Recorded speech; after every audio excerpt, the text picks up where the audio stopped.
Okay. We're ready to begin, Chair. Thank you very much, and good morning, everyone. Welcome to the Seattle City Council Select Budget Committee meeting. Today is Wednesday, October 26, 2022. The time is 9:32 a.m. I'm Teresa Mosqueda, Chair of the committee. Will the clerk please call the roll? Councilmember Strauss. Present. Councilmember Herbold. Councilmember Juarez. Here. Councilmember Lewis. Present. Councilmember Morales. Here.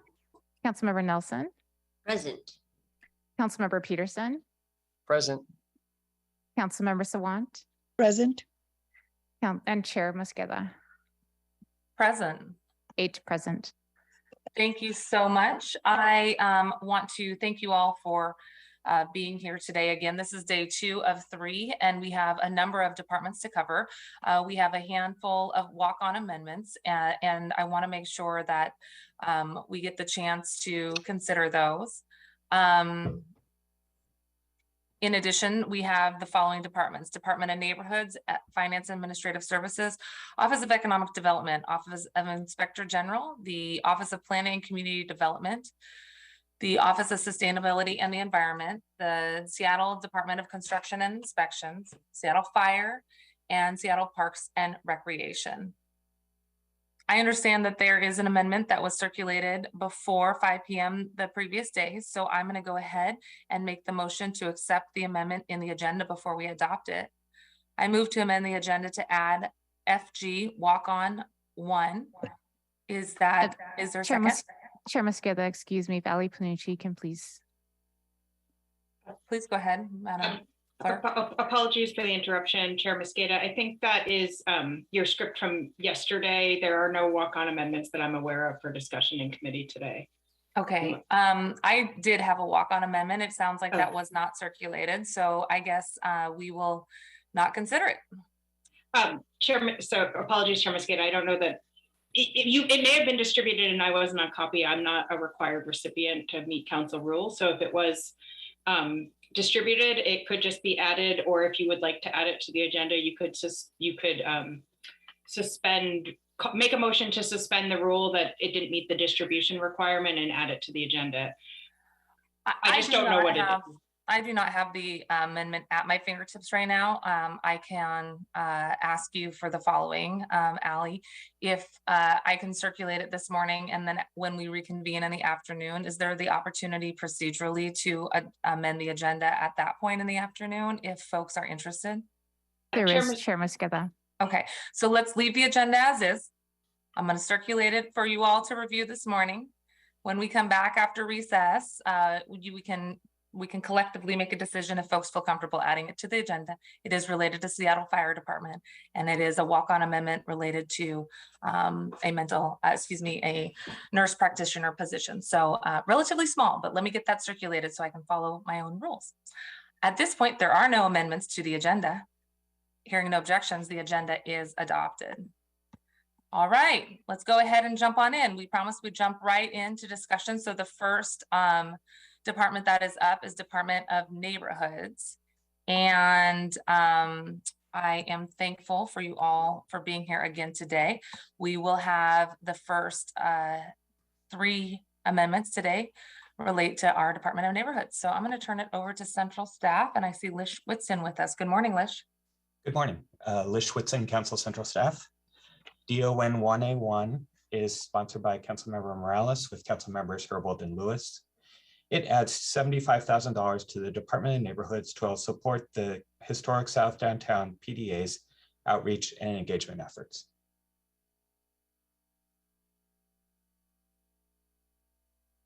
At this point, I'll turn it over to Councilmember Morales as chair. Councilmember Morales, please go ahead.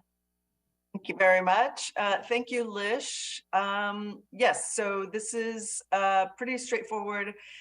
We know that the Historic Seattle Downtown Association was created by the legislature in 2007. And the purpose of this organization is to respond to the impacts in the Pioneer Square and sort of Chinatown neighborhood as well. Impacts to those neighborhoods, including public works, facilities, construction projects. In the mayor's proposed budget, there is a significant increase in funding for WISBLE and the EIS process, but there's no investment in community-led approaches, which is what this organization provides. So I know we will be discussing the proposed budget and the proposed positions for this work, but we do need to make sure that we are not abandoning this support for community-led outreach, particularly in these neighborhoods. So this investment would continue outreach to residents and businesses through this station location decision and vote and the publication of the final EIS. It would support community in developing a community mitigation plan.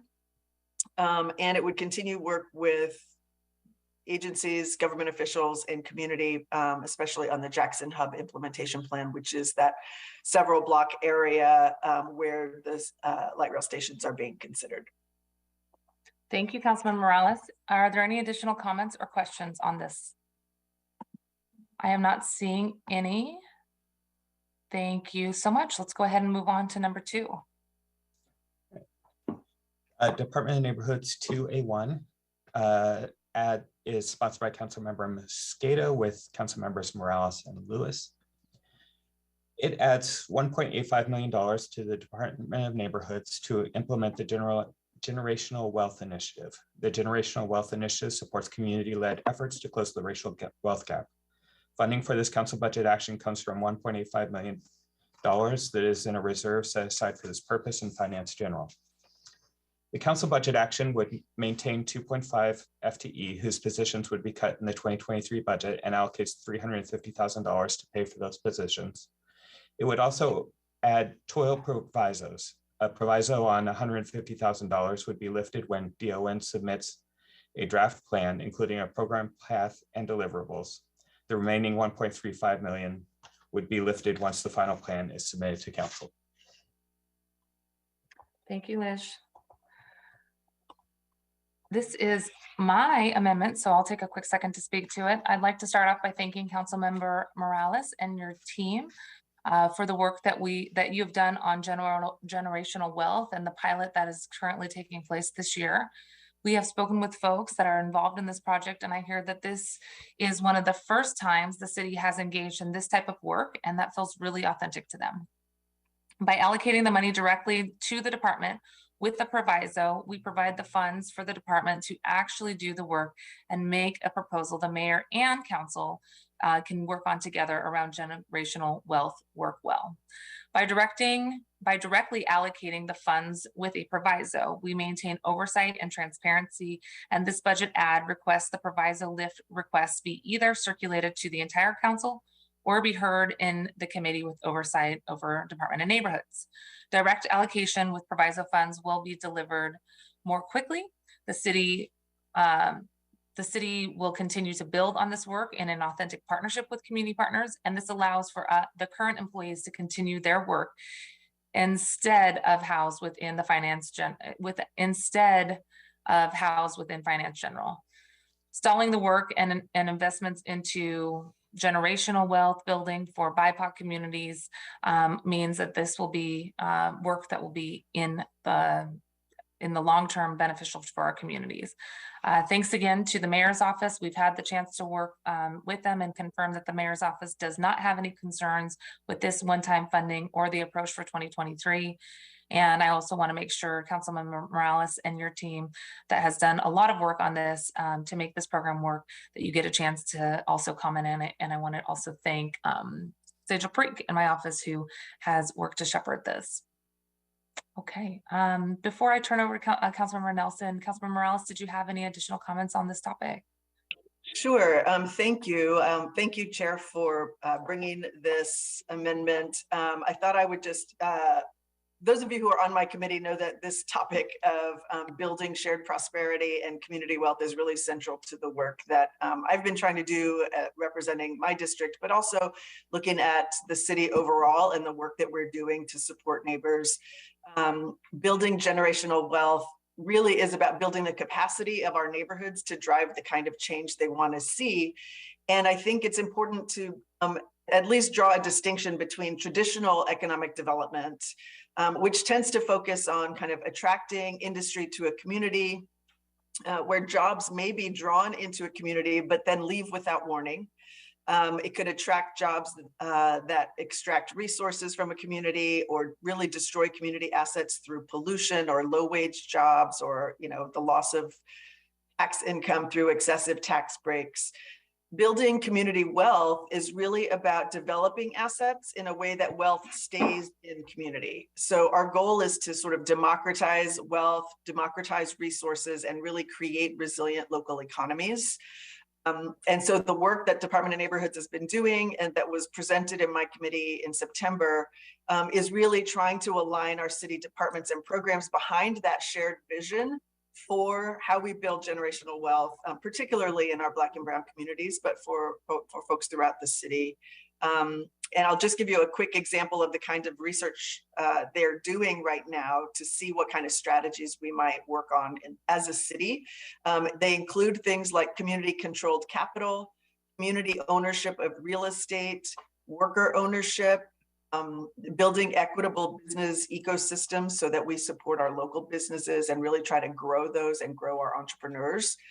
So this is important work. It's exciting. And some of the key takeaways that they've discovered so far is that the city really needs a strong vision to organize behind, and that building equity requires measuring our impact, evaluating our investments, and then translating all this research into action. So I'll be working next year as these different slides that we're working on come together and figure out how to braid some of this work into a more cohesive strategy for the city. Really looking forward to presenting that as we move into next year. Thank you again, Chair. Thank you very much. Councilmember Nelson, please go ahead. Well, I need no convincing that expanding opportunities to build generational wealth is the most profound way that the city can advance our equity goals and prevent displacement. So I'm there. When I hear capacity building and words like this, I'm wondering if there will be any direct assistance to the actual people in community, because I think that there is a shared vision. I could be wrong in the city that this is what we have to do. We are constrained by some constitutional issues, but I'm talking about home ownership programs, access to capital, workforce development, all of these things. And as I said in one of the first days of our conversations about this, OED is doing a lot of this work already.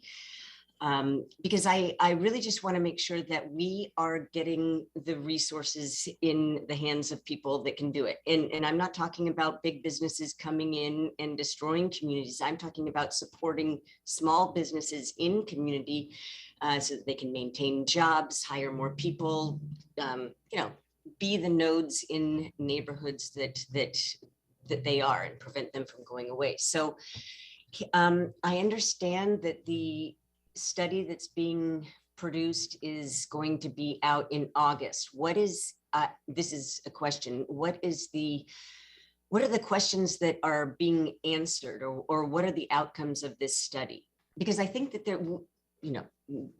I think that we know that poverty, institutional racism, redlining, these things, I think we understand what has caused disparities, and I'm just wondering what are the answers that will come from, we're hoping will come from the study. Because, yeah. Councilmember Morales, please go ahead. Sure, I can take an initial stab, and Lish, if you want to chime in too, please go ahead.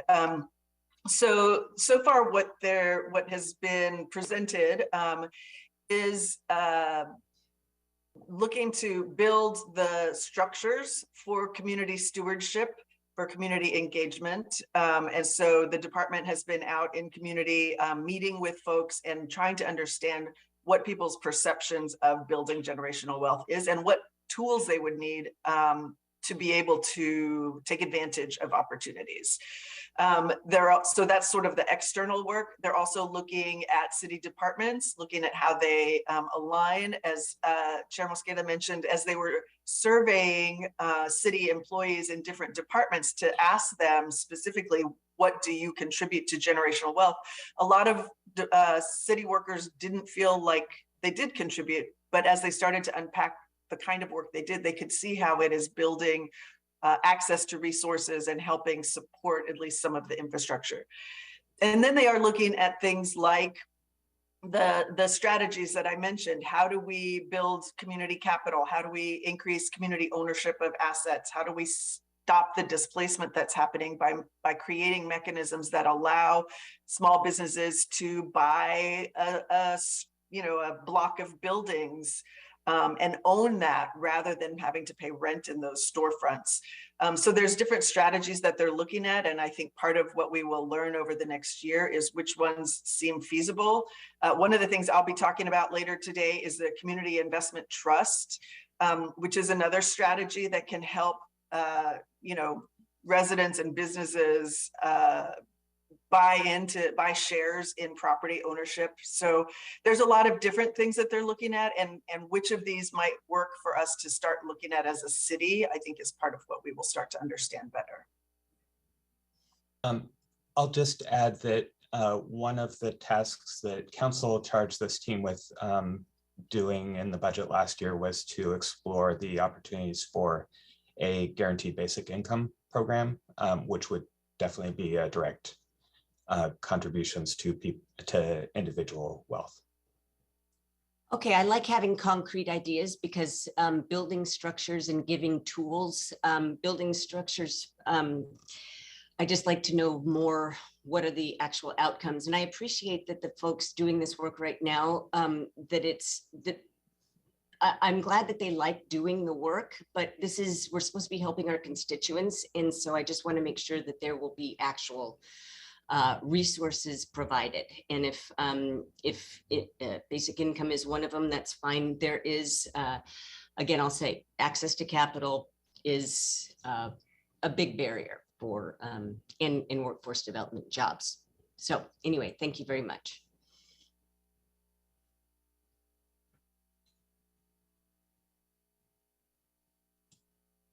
All right, so OED won't do this work unless they have additional staff to do it. The plan is in conjunction with the mayor's office to make sure that we can build a plan around generational wealth that directly helps our constituents.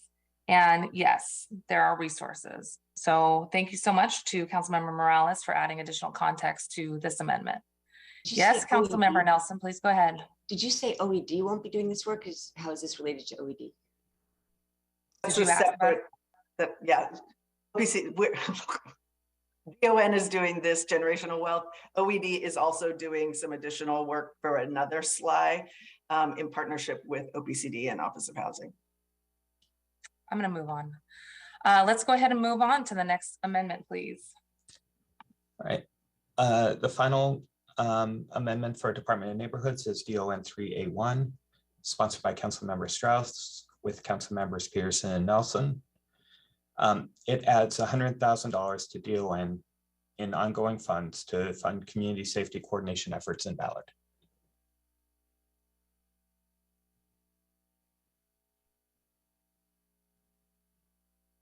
Go ahead, Councilmember Strauss. Thank you, Chair. Colleagues, coming to you from my district office here in Ballard today. Regarding this Ballard Community Safety Hub Coordinator, we had originally requested we made a different request. It's been refined since I submitted the CBA. And this CBA is specifically because I host a bi-weekly operational public safety case conferencing meeting. And this is with community leaders, social service providers, mayor's office, city department, city attorney's office, King County prosecutors, and the police department. This work is grounded in addressing real-time public safety issues affecting the neighborhood. And for this work to be effective, we need a position that is solely dedicated to this work. The Community Safety Hub Coordinator position would be a liaison between these different entities, neighborhood businesses, enabled to provide a meaningful coordination between departments and organizations. We took this idea from other places in the city that are already doing this, and this coordinator position mirrors the positions in the Chinatown International District and the University District BIA. Thank you, Chair. Thank you, Councilmember Strauss. Is there any additional comments or questions? Okay, Councilmember Strauss, I do have just a few questions either for you or for central staff. Can you remind me for the similar positions in the CID and U district, how are those funded and how is the funding administered? Can you remind me? I'll take that. Department of Neighborhoods receives general fund to support those positions and contracts with community-based organizations to do the work. Okay, great. All right, thank you so much. Thank you. I think at this time we're ready to move on to item number 2 on the agenda. Can the clerk please call the roll? Excuse me, can you please read this item into the record? Agenda item 2, Department of Finance Administrative Services for briefing and discussion. Thank you so much. We have 4 items in this category and we have with us who from central staff? It's not popping in my screen here. Hi, Lisa. I think Lisa Asha Kay, will be welcome back. Thank you. Okay. I think Asha will be your first person on FAS 3A1. Great. I'm not seeing Asha yet. Do we want to go to the next one? Sure. Why don't I go ahead and speak to FAS 4A1? I'm Lisa Kay with Central Staff. This CBA is sponsored by Councilmember Strauss and co-sponsored by Councilmember Herbold and Councilmember Morales. The CBA would add $200,000 in one-time funding to FAS for a waterway safety study intended to produce recommendations that would protect the city's waterways while preserving public safety. Council included funding for this study in the 2022 adopted budget.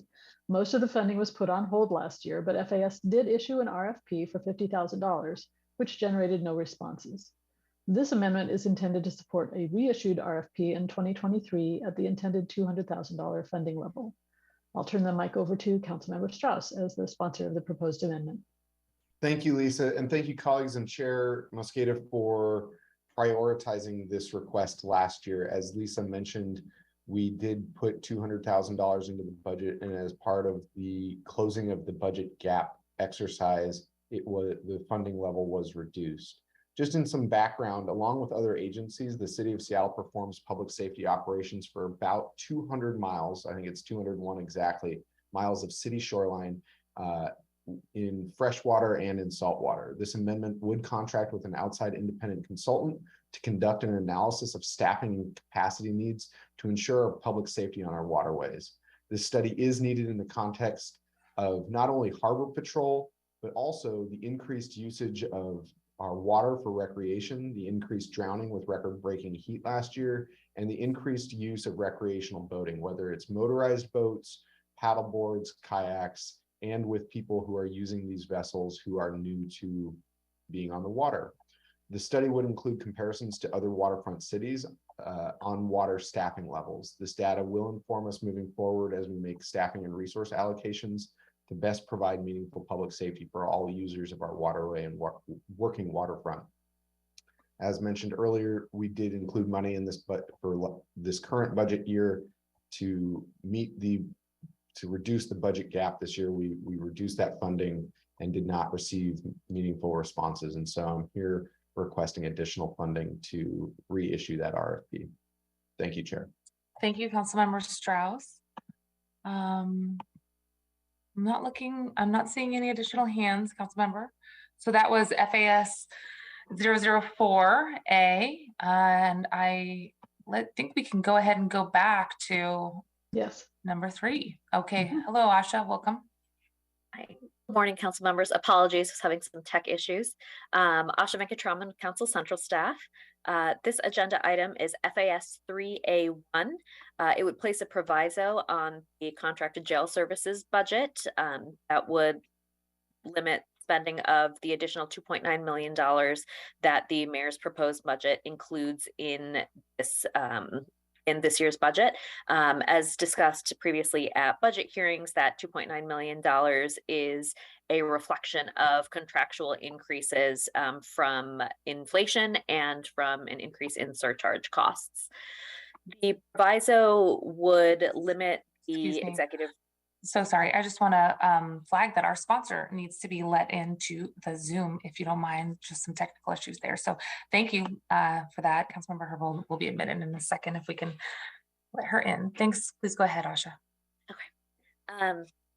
as I mentioned, the BISO would prohibit spending from the council, excuse me, the proviso would prohibit spending by the executive of that $2.9 million until the mayor's office responds to the chair of the Public Safety and Human Services Committee with either a finalized agreement between the city and the county that addresses how potential savings from decreased bed usage would be used, or certifies to the chair that no agreement has been reached.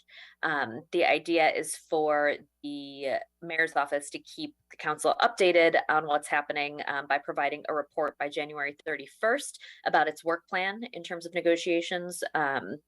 The county would include a projected timeline for negotiations, how the executive plans to include the council in internal discussions, and identifies who is leading negotiations and members of the negotiating team. This is sponsored by Councilmember Herbold and co-sponsored by Council Members Morales and Lewis. Thank you so much. I just want to confirm that our sponsor is in the Zoom here. Councilmember Herbold needs to be added as a presenter, please. Thank you. Councilmember Herbold is being added as a presenter. And we will just wait for a second. Here I am. Wonderful. Sorry about that. I know Councilmember Herbold, you could hear the discussion as you were waiting to be admitted. So I know that you've been listening in, but love to turn it over to you to walk us through this amendment. Thank you so much. So just a little bit of background for folks. In 2019, the council passed a SLI that was prior to the pandemic in 2019. And it really was about expressing a policy interest to work to reduce the number of people being incarcerated. And then based on basically what was already happening and a realization that Seattle was paying for many, many more beds than we were using. And so we're contractually obligated to pay for those beds because the contract can't be reopened right now. But we wanted to work with the county because they were having a similar experience, and that we would pool the funds associated with using fewer beds at the jail to make some really critical investments in addressing some of the underlying issues that lead to crime. And so there was a slide first in 2018 identifying the need to do this work. There was another slide in 2019 following up on some of the work that was done in 2018. And then finally, the executive reported back on the drawdown of contracted services beginning to begin in 2020. So this resulted in $16 million in savings over 2 years, which were redirected to health and housing for communities that are disproportionately affected by the criminal legal system and incarceration.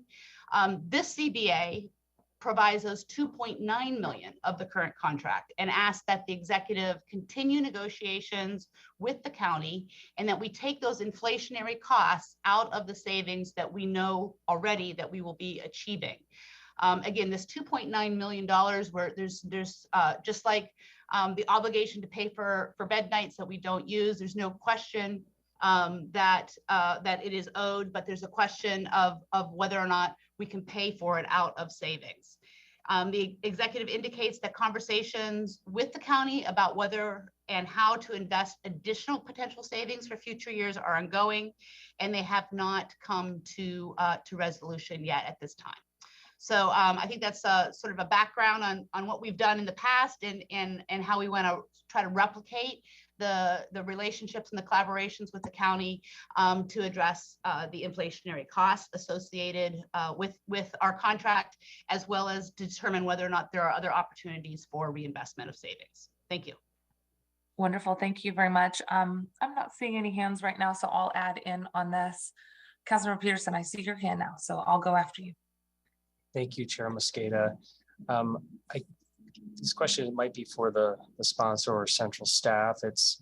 Do we know that there will be savings? Are we sure that there will be savings in 2020 in the future? Because I know that the the booking policy at the jail has been very strict.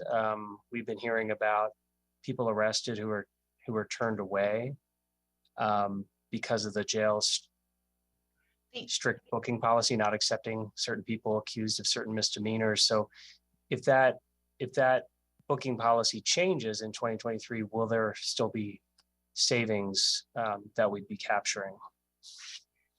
So the and Asha, if I'm missing anything here, please do step in. The agreement that was worked on starting with that first slide and realizing 2 years worth of jail savings was really based on the pre-COVID booking reality. So we were realizing significant I think almost $8 million worth of savings a year with reduced bed nights. During COVID, bookings were around 50 ADP. Prior, the agreement that was struck with the county was based on about an estimate of 80 ADP, and that again that was prior to the booking restrictions.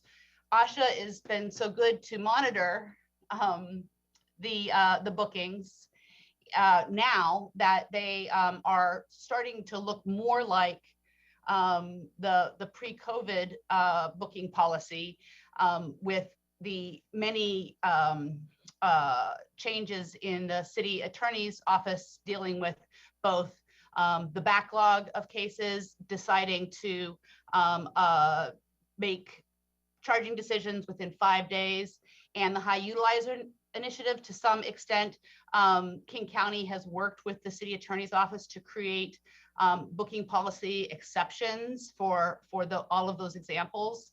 And so the numbers are not as low, not nearly as low as they were during COVID, and are starting to look more like the average ADP prior to COVID. But again, this doesn't assume that there will be any savings. It is simply provisoing the money while we can have that conversation about whether or not there will be savings. Great. I'm not seeing anybody else jump in. Asha, did you have anything else you'd like to add to that? I just add that in general, the ADP as related to Seattle has been dropping pretty consistently since probably about 2015. And that led the city to negotiate down to the lowest bed floor that we could have, which is where it is at right now, which is at 187. And so there has been some recognition since that time that the number of people that are being jailed pursuant to the contract has been falling. And so the negotiations that took place while the pandemic may have been one incentive for the county to negotiate for 21 and 22, that sort of continued decrease in ADP, as well as some of the other factors mentioned in the CBA, the issue with the correctional officers. The jail's been toiling to address these issues for a while. And so there is potential for a specific amount of savings, even if it's not up to the 8 million annually that it used to be in 21 and potentially in 22. There may still be some savings associated with that decrease in ADP. Thank you. Councilmember Lewis, please go ahead. Thank you so much. And Asha, just to jump in to clarify and underscore that I think that with this discussion, this point has been made, but I just want to clarify that what we're really looking to do is figure out a way to capture the delta between what we're contracting for and what our actual use is, to make sure that we're not spending money for jail capacity that we aren't using or that we can't use. And I just want to accentuate that given the profound impacts that we have on the budget this year and a lot of the public safety related additions and projects that we want to do, it just doesn't make sense to pay for jail space that we aren't using or that we can't anticipate being able to use. And there's enough flexibility in this proposal to make sure that we're not in a position where we're stuck and there is capacity we would want to use, but we can't because of a council budget action. I just want to confirm that what we're really focused on is trying to identify what that delta between actual use and the contract is, and then try to use that money for other public safety initiatives in a tough budget environment. Yeah, I would just add to that. The idea is for those savings to get reinvested in things that would prevent incarceration upstream. So not necessarily at the same point of release from jail, although that could be part of that conversation as well. But whatever savings that could be reinvested, the city and county come to agreement about how to reinvest those funds. Thank you, Asha. Councilmember Nelson, please go ahead. I'm fine with this proviso if there are savings that we can use for these contractual adjustments.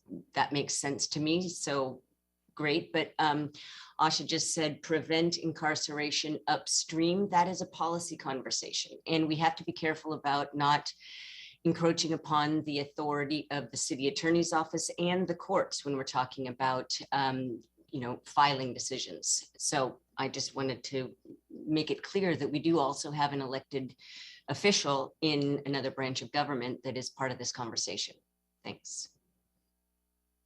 Thank you very much. I'm looking for additional hands. Okay, I will just add a few comments as well, Councilmember Herbold, and then if you have anything else to add or wrap up, that's great. I do want to say thank you to Councilmember Herbold for proposing this amendment. I would like to add my name as a co-sponsor. Our office did work in partnership with Councilmember Herbold and her team as well in the past. And I also agree the prior agreement that was reached with King County to route jail funding through our contract towards upstream community safety, housing, health solutions was very important. It was groundbreaking and tremendously impactful. And this is a really important strategy in the long run that we have to continue to invest in.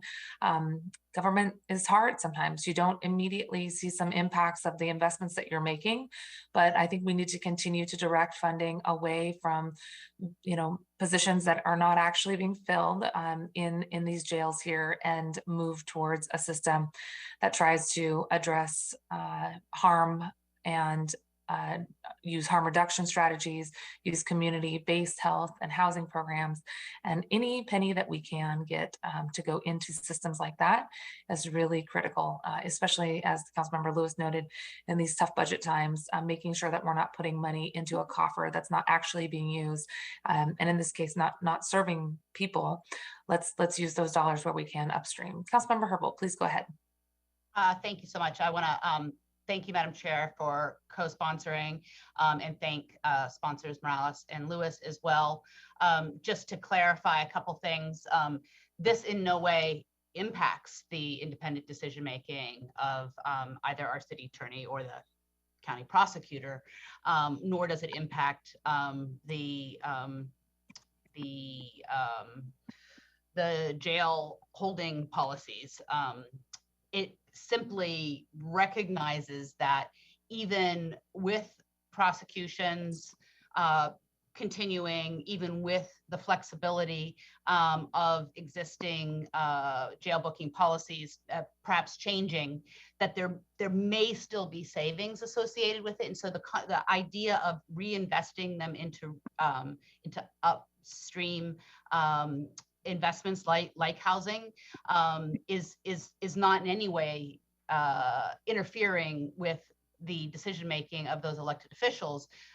It just simply recognizes that even after their decision-making about filing prosecution or jail bookings, that there may still be some savings there, and we should have a conversation about what to do with those savings in a way that we are, again, trying to both minimize the city's liability associated with this nearly $3 million of inflationary costs, as well as the need to redirect these investments to the extent that they exist, to health and housing for communities that are disproportionately affected by the criminal legal system. So I just want to make that perfectly clear. And then also, I just want to the question of the mechanism of the proviso. Just also want to clarify it. The proviso only holds the money in place until the executive does the work to determine if we can save the money. This is an issue that the council has been closely monitoring and will continue to closely monitor. It's not going to fall off the council's radar.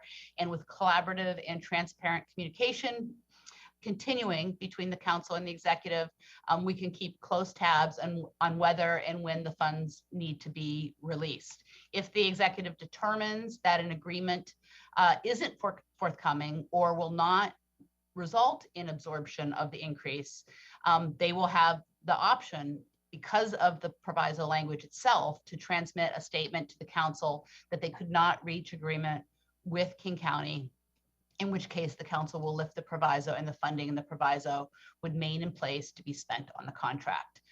So again, I'm confident that we'll have regular and ongoing communication, and the council and the executive can work together to ensure that the proviso lift, if necessary, occurs in a timely manner. Thank you.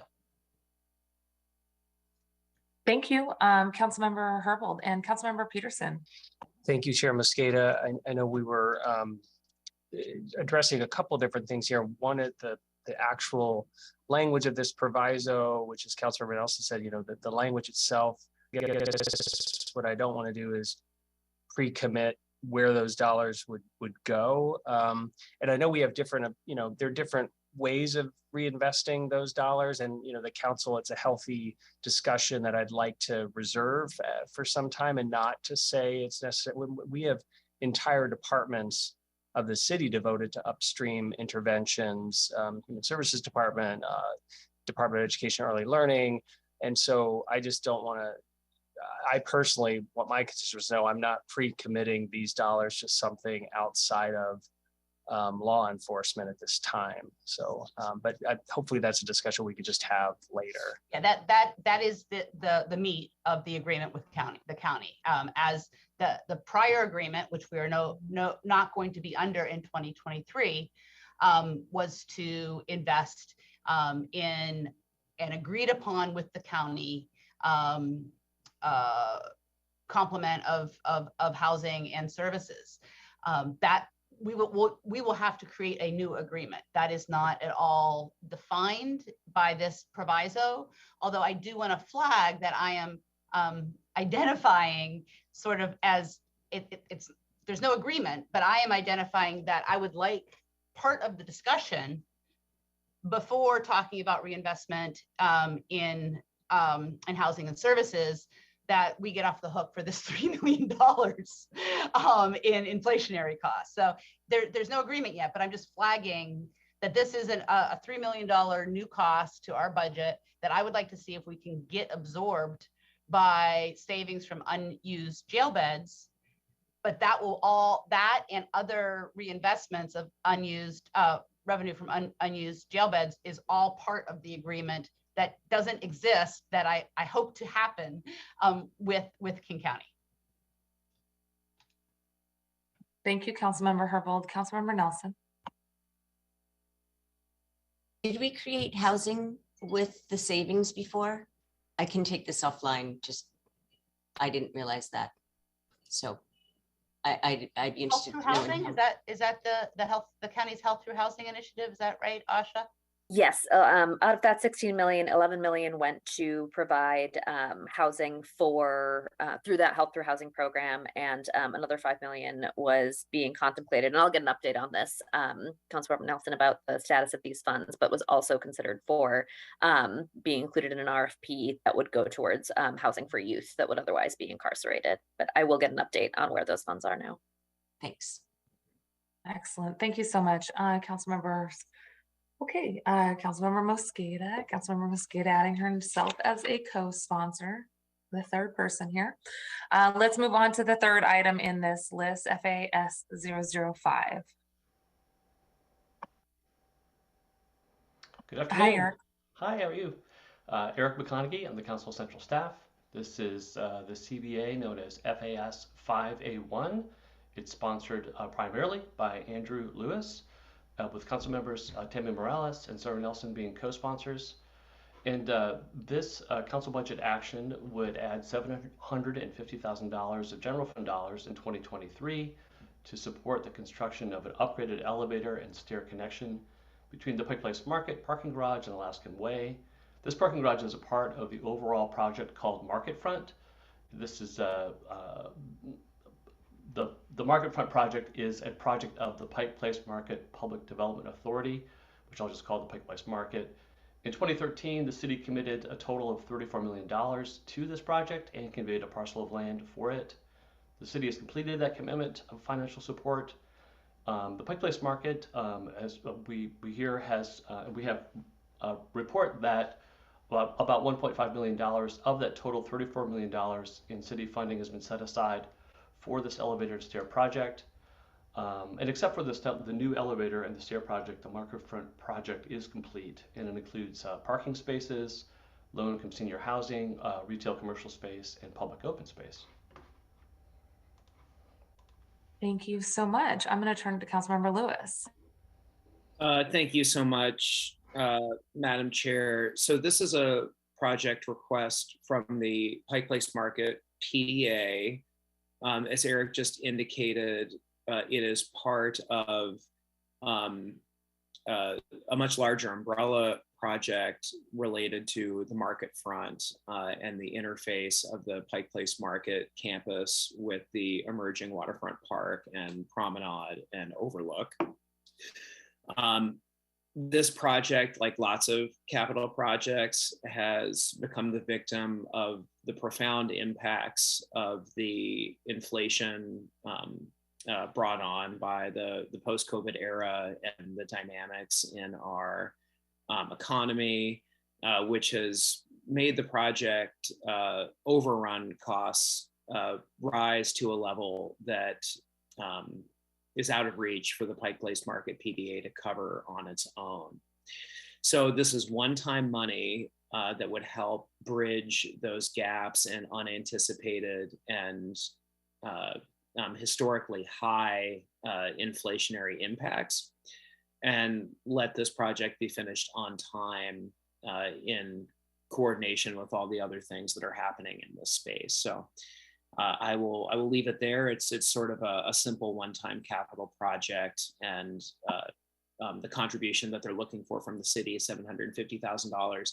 They will need to secure some additional funding that they're looking for from other sources. So this $750,000, they're not asking the city to cover the entire cost. $750,000 is a portion of the cost that they are looking to recoup. Wonderful. Thank you so much. Are there any additional comments or questions? I am not seeing any. Councilmember Lewis, thank you so much. Let's go ahead and move on to the next one. Hello, Lisa Kay. Hello, I'm back. The next item before you is FAS 301A1. This is a statement of, make sure I'm looking at the right one. Good, is a statement of legislative intent sponsored by Councilmember Morales and co-sponsored by Councilmember Sawant and Councilmember Strauss. This slide would request that FAS and the Office of Housing develop a plan and process for the acquisition, retention, use, and sale of city-owned property for both municipal affordable housing and non-city owned affordable housing. The slide response would include draft legislation to clearly identify changes from or additions to existing policies. I'll turn the microphone over to Councilmember Morales as the sponsor of the proposed amendment. Thank you so much. Councilmember Morales, please go ahead.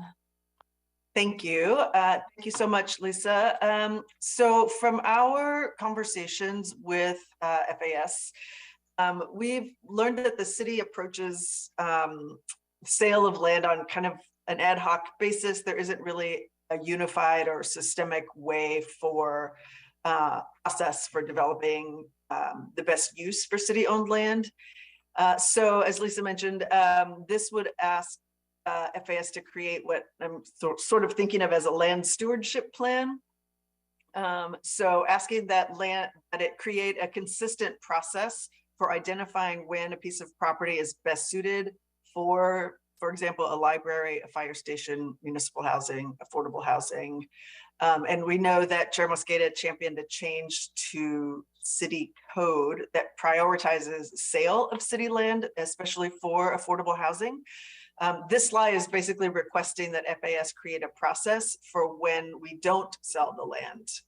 So it was written with resolution 31837 in mind, and is really intended to provide, ensure that this updated plan would kind of harmonize with changes that Chair Mosqueda has made.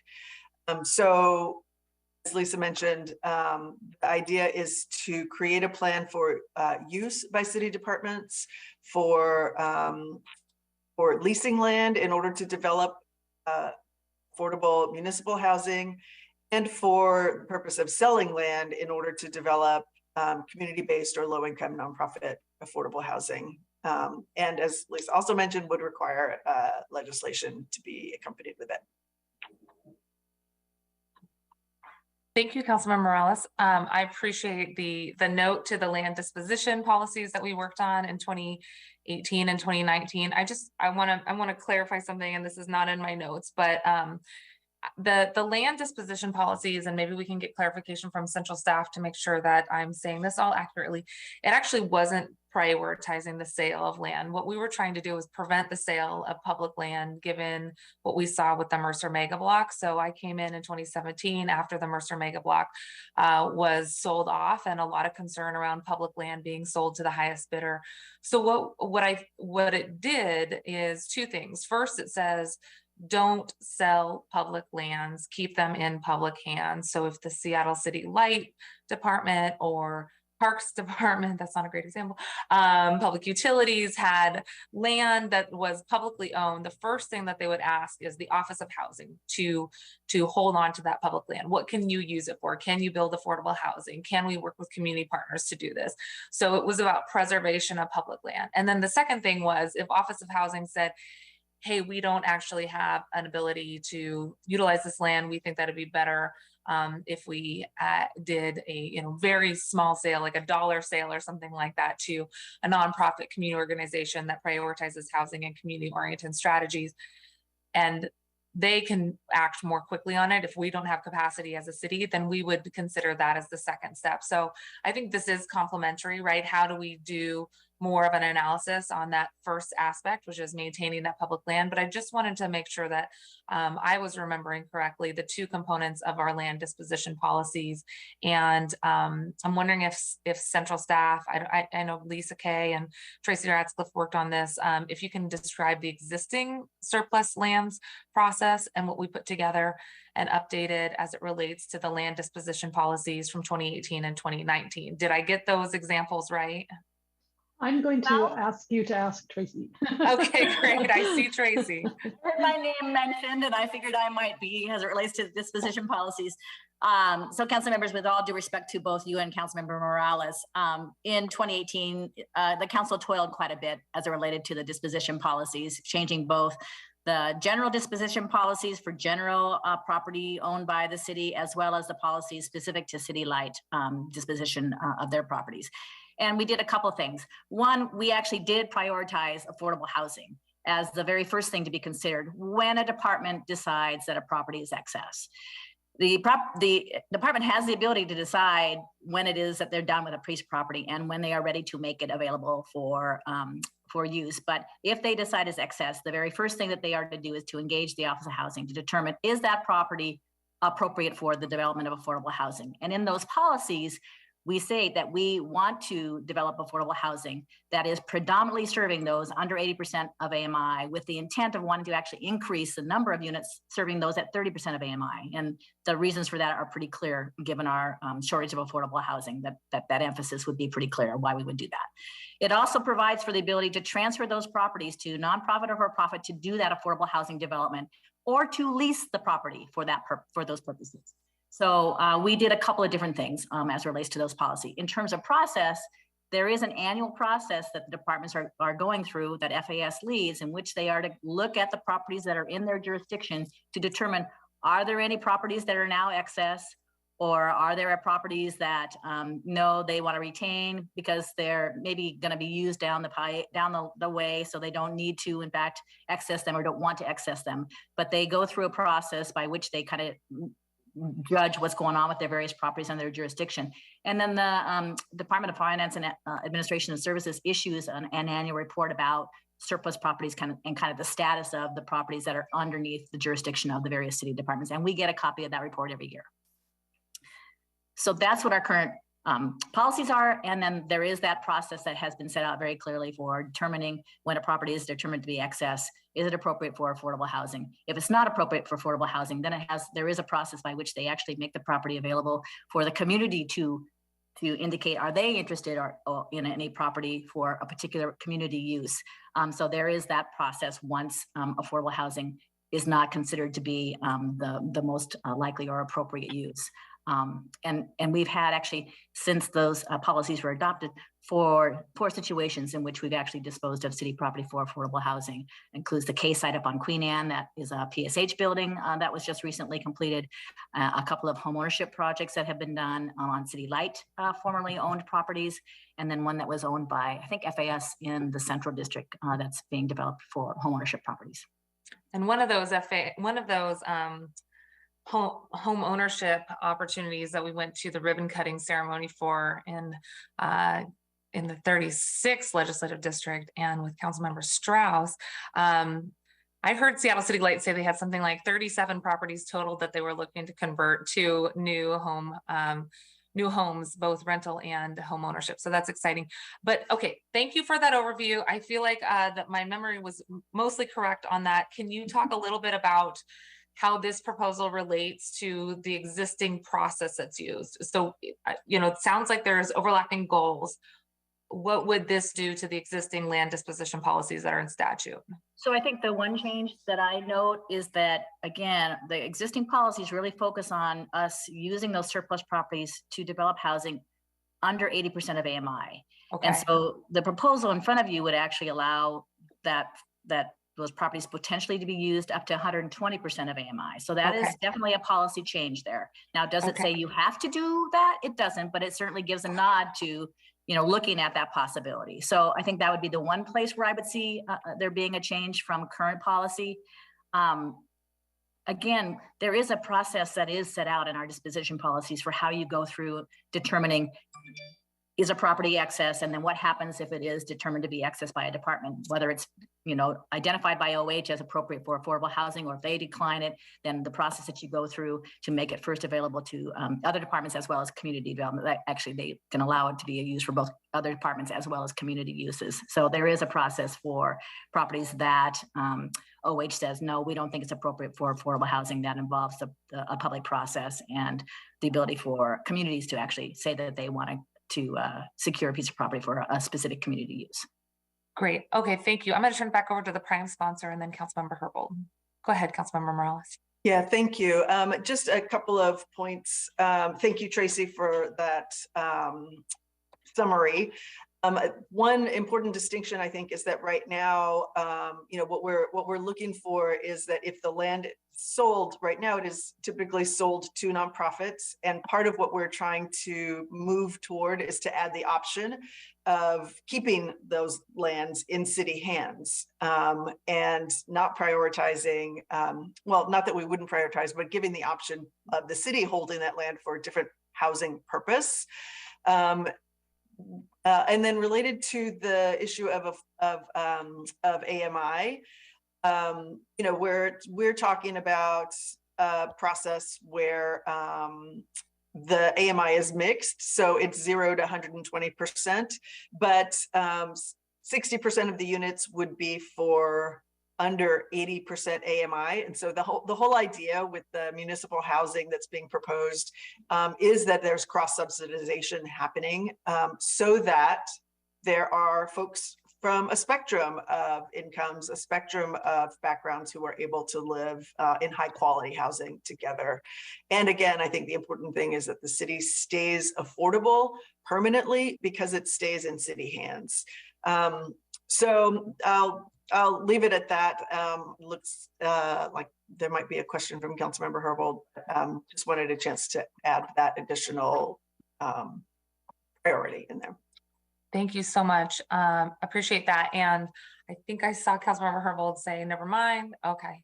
Thank you, Councilmember Morales, and appreciate the conversation around how do we cross subsidize and create more affordable housing across the income spectrum. Even at 100, 120, we know that it's still relatively expensive in the city. I think that I'm going to look a little bit more to see if we can get additional information about what kind of cross subsidization already occurs. I think that that's an important point.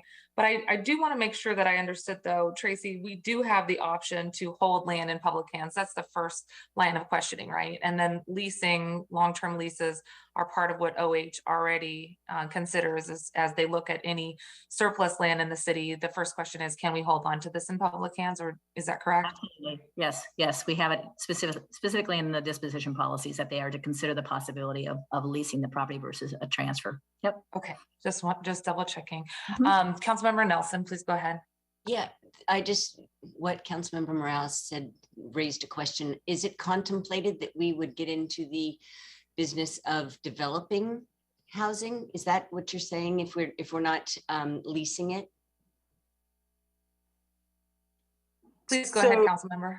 Yeah, so the idea with the municipal housing, which I understand is a related but separate conversation, is that the city could become a developer, or it could partner with a developer who wants to do housing that follows the guidelines that are set up in the municipal housing policy. So there are several options for who could develop housing, as long as it follows the guidelines that are set up in that particular policy in terms of cross subsidization, but certainly no requirement that the city begin developing land or developing housing. Thank you both.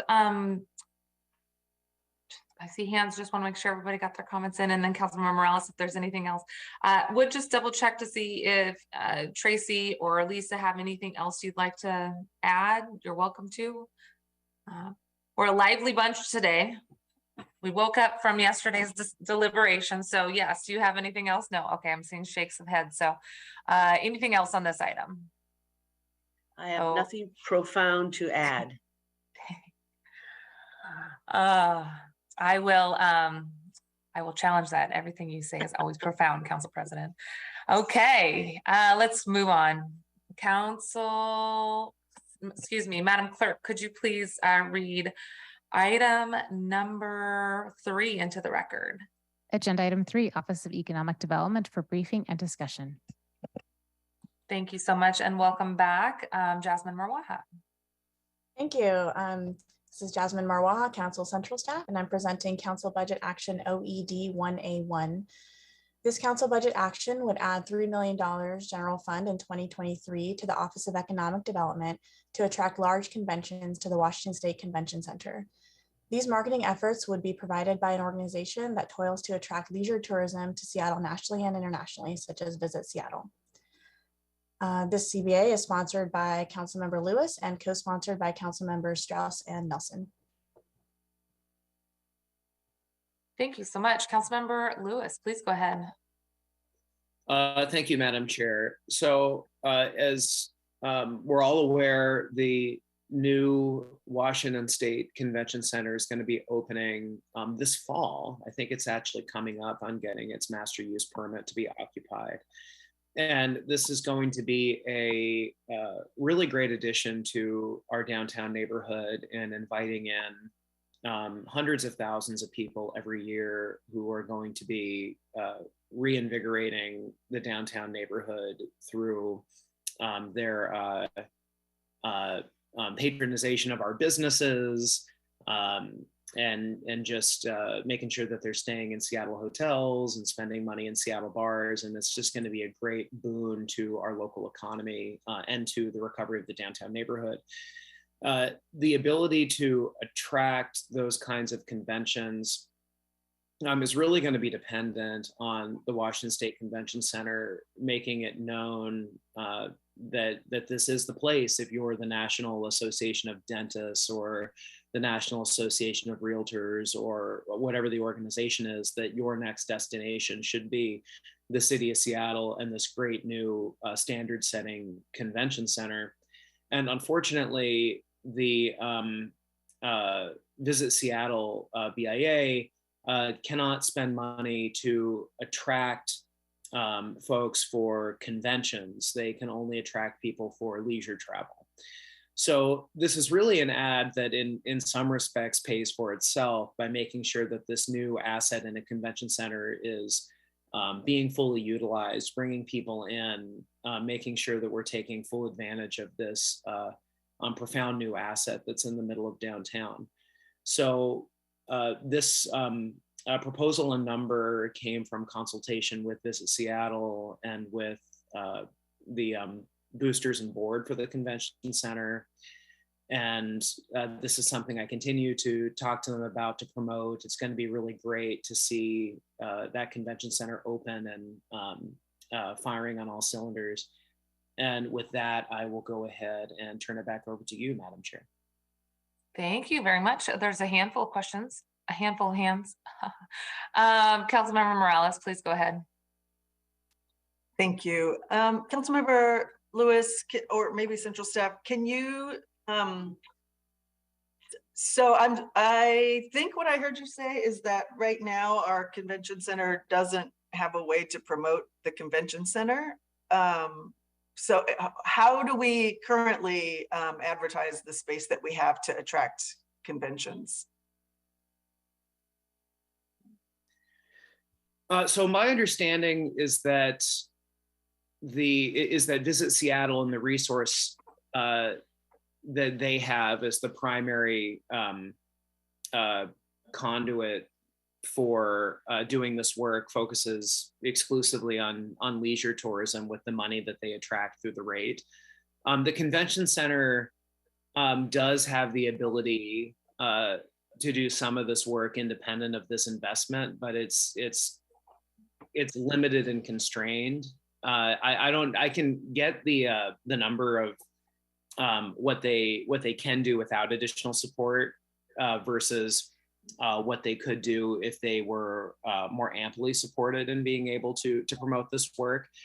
Part of it is that there's a new scale, right? I mean, like our current convention center is not very big. I think it ranks as like the 60th footprint of a convention center in the lower 48 United States.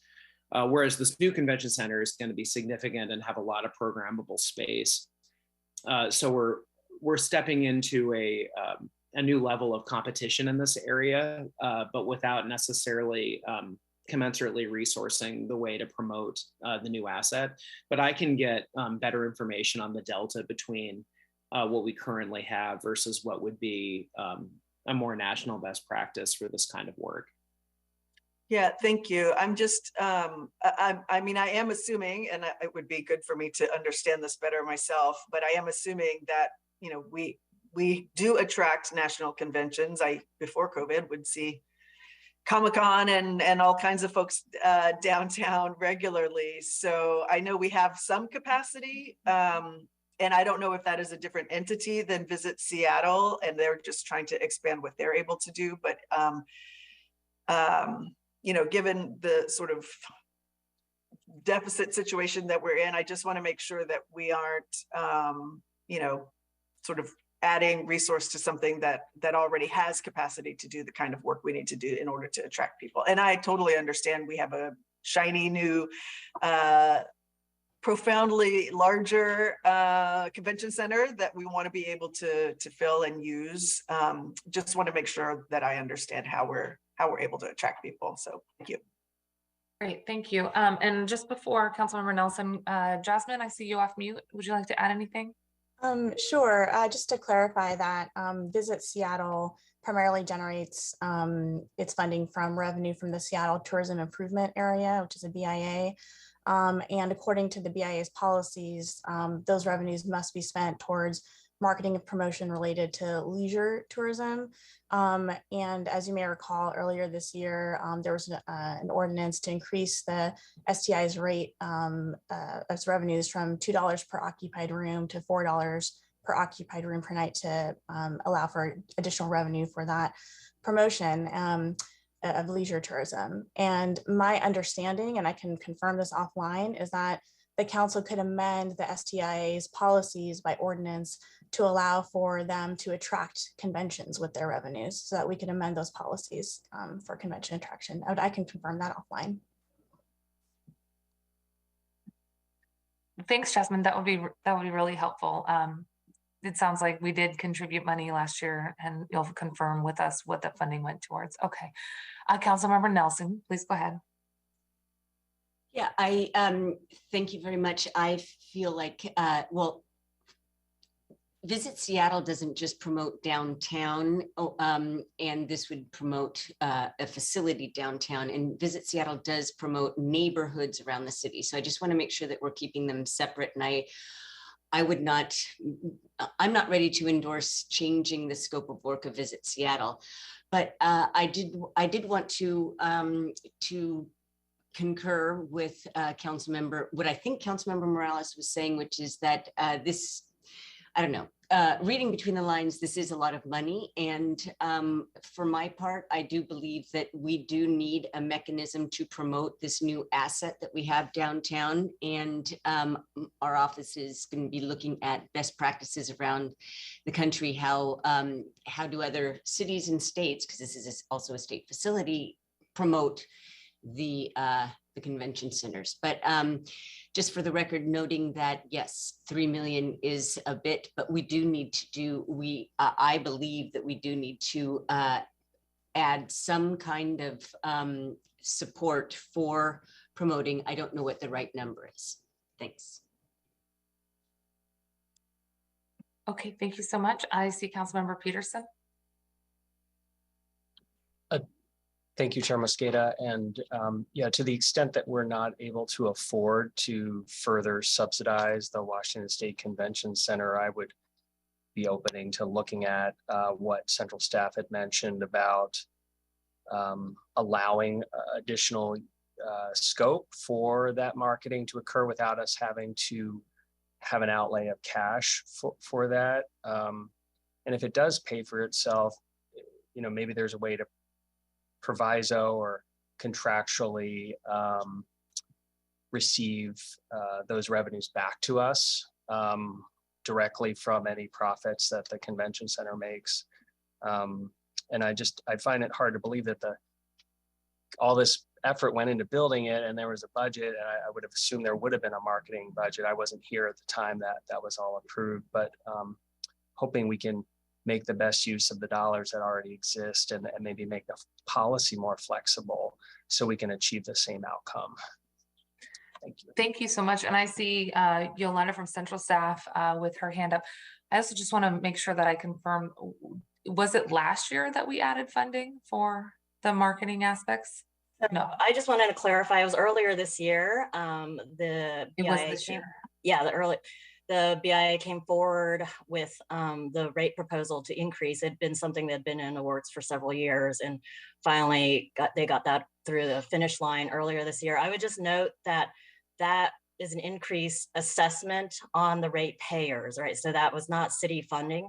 That was the rate payers themselves are increasing the rate on each occupied room, as Jasmine described. Also, I would just note in terms of amending the establishing ordinance, the ratepayers would need to weigh in on that, as that is a kind of a stakeholder driven process. So if the council is interested in such a thing, it would be an engagement process with the ratepayers, because that is how they determine what they want their revenues to be used for. That's the BIA mechanism, is allows for a kind of that self-determination within the boundary of the BIA itself. Okay, I see Jasmine nodding. Any other questions from other council members? Not seeing any. Okay. Councilmember Lewis, thanks so much. Anything else? Thumbs up. Great. Thank you so much. All right, let's move on to the next item here. Sure. The next item is Council Budget Action OED 2A1. This council budget action would add 120,000 general fund in 2023 and 120,000 in 2024 to the Office of Economic Development to support the Martin Luther King Jr. County Labor Council, or MLK Labor, their virtual hiring hall project. The City Council allocated 123,000 in Clifford funds in 2021 for the virtual hiring hall, of which approximately 73,000 has been spent to date. This council budget action would ensure ongoing support for the project designed to connect job seekers with union jobs in King County. The CBA is sponsored by Chair Mosqueda and co-sponsored by Council Members Strauss and Lewis. Thank you so much. I want to thank Councilmember Strauss and Lewis for their co-sponsorship of this. Since its launch in September 2021, MLK Labor's virtual hiring hall program has achieved tremendous engagement. This is something that the city of Seattle supported in last biennial year's budget and in partnership with Mayor Durkin's administration. It has served over 652 people overall, 33 unions, 111 employers, all have engaged with this initiative. This has been a very successful effort in a virtual time to reach workers and try to connect them with great opportunities for employment in our city. It's also been able to extend to being an in-person outreach effort as well. They've reached out to 90% of the people that they have reached out to have been BIPOC. 72% of the people they've reached out to have been immigrant and refugee, and they have connected folks with good living wage jobs, good union jobs in the city. Through this budget ad, MLK Labor could pilot a program to recruit additional BIPOC, immigrant, and refugee workers into union pre-apprenticeship programs and regular apprenticeship opportunities. They could provide follow-up and support to participants through their union jobs hiring process and expand their virtual hiring hall to more unions, including those who would need additional support. This helps to level the platform to create more online services for users to access union jobs and increase the reach of events through union job fairs and other in-person outreach and support events as folks are emerging from pandemic and want more in-person activities. Really want to thank the partners at MLK Labor, Sejal Preek as well in my office who's worked on this, and just wanted to highlight for folks that these initial investments from the local labor movement, the city of Seattle, and also King County have allowed this program to take off, help establish itself in the first year of its existence, and with this support, they'll continue to scale up and reach more communities who need access to good living wage jobs and really make sure that there's long-term success, not only for those workers, but for our local economy. Just so that we know as well, we had an opportunity through this fund, through the American Rescue Plan Act funds, that's how the city supported it. And I understand that most of that money is already out the door, thanks to the great administration's efforts from CBO to track that. We have real-time data on how that money is getting out the door. And King County is also considering matching this at $120,000 investment for MLK Hiring Hall again this year. So thank you so much. Not seeing any questions. All right, well, we'll pass on that. Those. Oh, please go ahead, Councilmember Nelson. So this is a question. I thought, Chair Mosqueda, yesterday in the context of using excess jumpstart revenue to fund the budget, we discussed a list of items for potential reduction or alternative funding. And that included OED's Seattle Job Center, which would serve both unionized and non-unionized workers. So I'm wondering, is the goal that the city fund this project instead of the Job Center? I guess that's my question. If for the Job Center, it was just a matter of an alternative funding source, I'd be happy to have that funded through the general fund as well. Okay, so thanks for asking.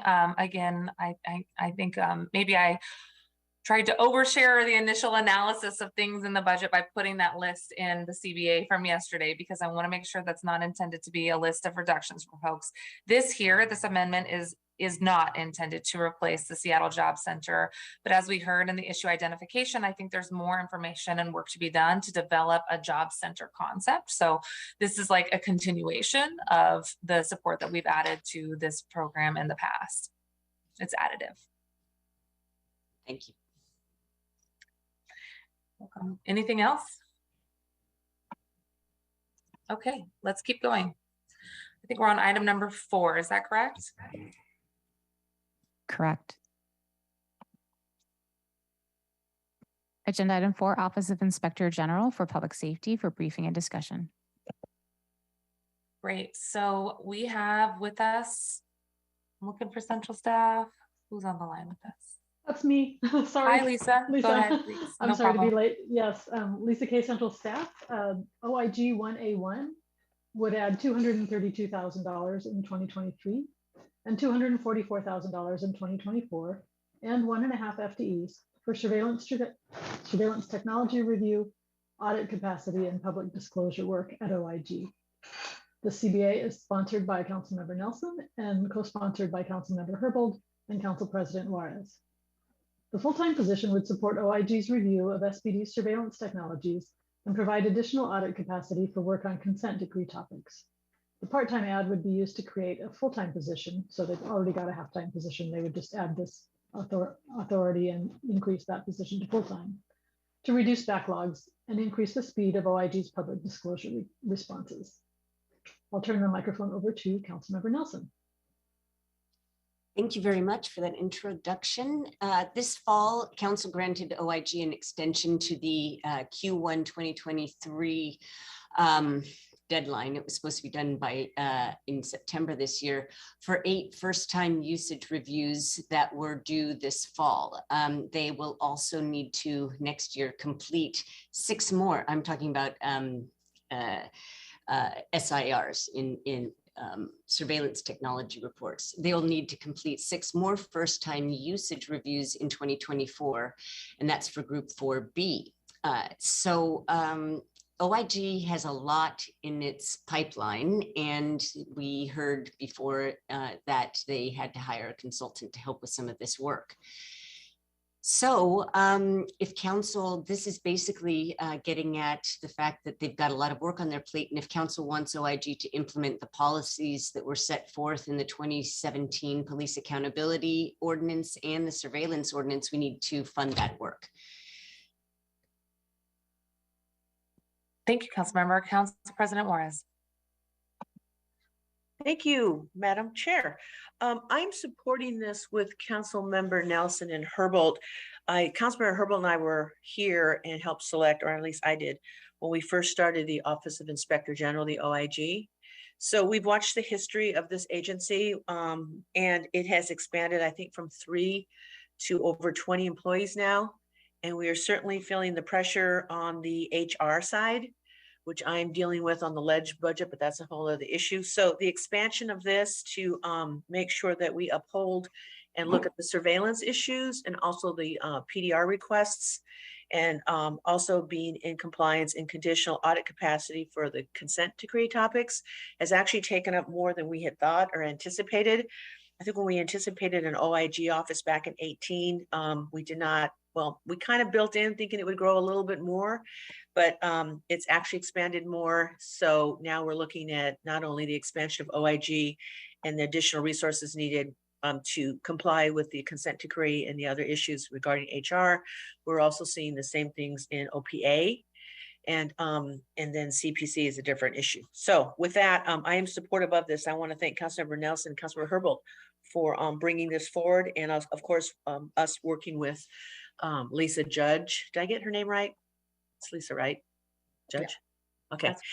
Yeah, meeting with her and her staff and getting an idea about how we need to make sure that this department does its job and does it well and is accountable and transparent, not only to Seattle City Council, but of course to the taxpayers.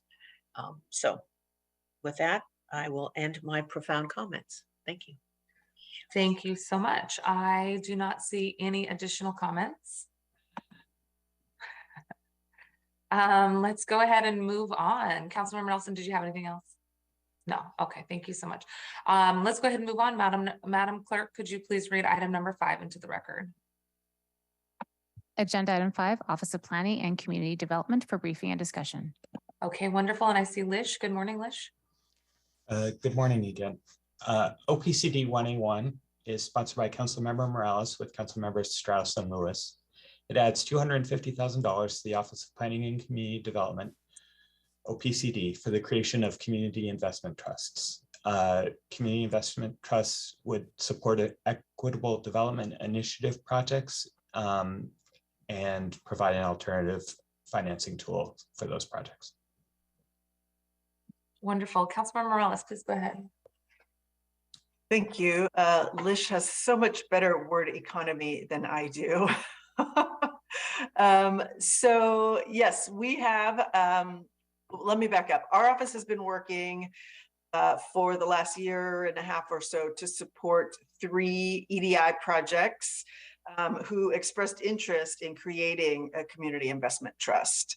So as of this year, we've got a cohort of 3 EDI awardees, Friends of Little Saigon, Multicultural Community Coalition, and the Eritrean Community Center, plus the White Center Food Bank. So they are in phase 1 of this process of trying to understand how to build a CIT. It's a 10-week process to determine whether that model is feasible here in Seattle. Some of you may know that this is something that they've done in Portland, and that is where folks have been going to understand this better. So they're trying to understand if they can build a CIT for commercial properties that they either currently own or would like to acquire. And the idea here is that it offers a path to collective communal ownership of real estate. Neighbors can invest from $10 to $100 a month in a property to help stabilize the community. And as I said, we've been working for the last year with these groups, supporting them through phase 1. They are now working their way into phase 2 of the project. And so this investment would support them for their kind of continued licensing, implementation, and understanding this. It would include facilitator training. It would include a financial action course that's called Moving from Owing to Owning, and would also support and assist with building the legal framework and governance formation, as well as some evaluation work. So that's what we're trying to do. We are trying to support their further interest in a community ownership model and developing a way for them to stop the displacement that's happening in communities. Thank you, Councilmember Morales. Is there any additional comments or questions?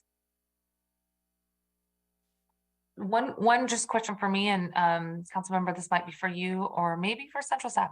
Could you describe the phasing of the project? What stage is phase 1, and when do you anticipate the organizations being able to begin phase 2? They are, so they're still in phase 1. I think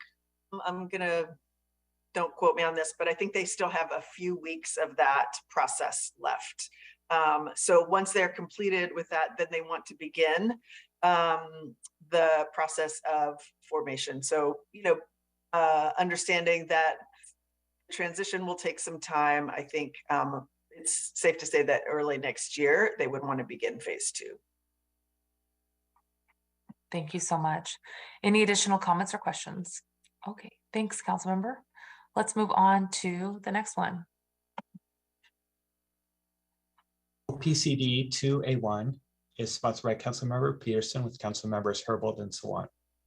It would place a proviso on the OPCD budget and require OPCD to report on how the One Seattle Comprehensive Plan update will incorporate measures to prevent economic displacement, minimize demolition of existing unsubsidized affordable rental housing, and produce substantial net increases in the number of units of very low income housing. Excellent. Councilmember Peterson, please go ahead. Thank you, Chair Mosqueda. Thank you, Lish, for that summary. Colleagues, the good news about this proviso is that it doesn't cost any money. And I know that's important as we deal with the funding struggles. So this proviso ensures that the Office of Planning and Community Development addresses displacement concerns as part of its environmental impact statement process. It outlines 3 simple but vital questions that OPC would need to directly address. How will the EIS for the One Seattle Comp Plan incorporate mitigation measures to prevent economic displacement of existing residents? How will the EIS for the comp plan incorporate mitigation measures to minimize demolition of existing affordable rental housing? How do the alternatives for the comp plan incorporate strategies to produce substantial net increases in the number of units of very low income housing? And I believe these questions are both reasonable and vital, and I'm confident OPCD has the ability to answer them before the end of 2023, as asked for in the proviso. Thank you, Councilmember Peterson. Are there any questions or comments? Okay, I have a question. As we know, in the last 3 budgets, we have included proviso language requiring OPCD to include a study of anti-displacement strategies along with options for creating greater housing diversity across the city. We included the proviso requiring OPCD to conduct a racial equity analysis of Seattle's current growth strategy, which was the racial equity report released this last summer. So I'm wondering how this proviso overlaps with the existing provisos on the comp plan EIS funding, and would this proviso supersede that previous proviso or be additive? Thanks for that question. That really brings up the unique scope and authority of the EIS. So as we know, they have to scope out certain things in the EIS, which then would enable us to enact policies based on that scoping. So making sure that they've listed a wide array of mitigation measures as part of the EIS then enables us to make those policy choices, to have the largest possible menu of policy choices because they've been put within the confines or the guardrails of the EIS scoping. So that's why it's important for them to do it as part of this process. They can use some of the work that they've done recently and then also be creative about other options. But it's better to have more options and more scope so that we can then make those policy choices formally as part of the EIS. Okay, thanks. Lish, anything to add?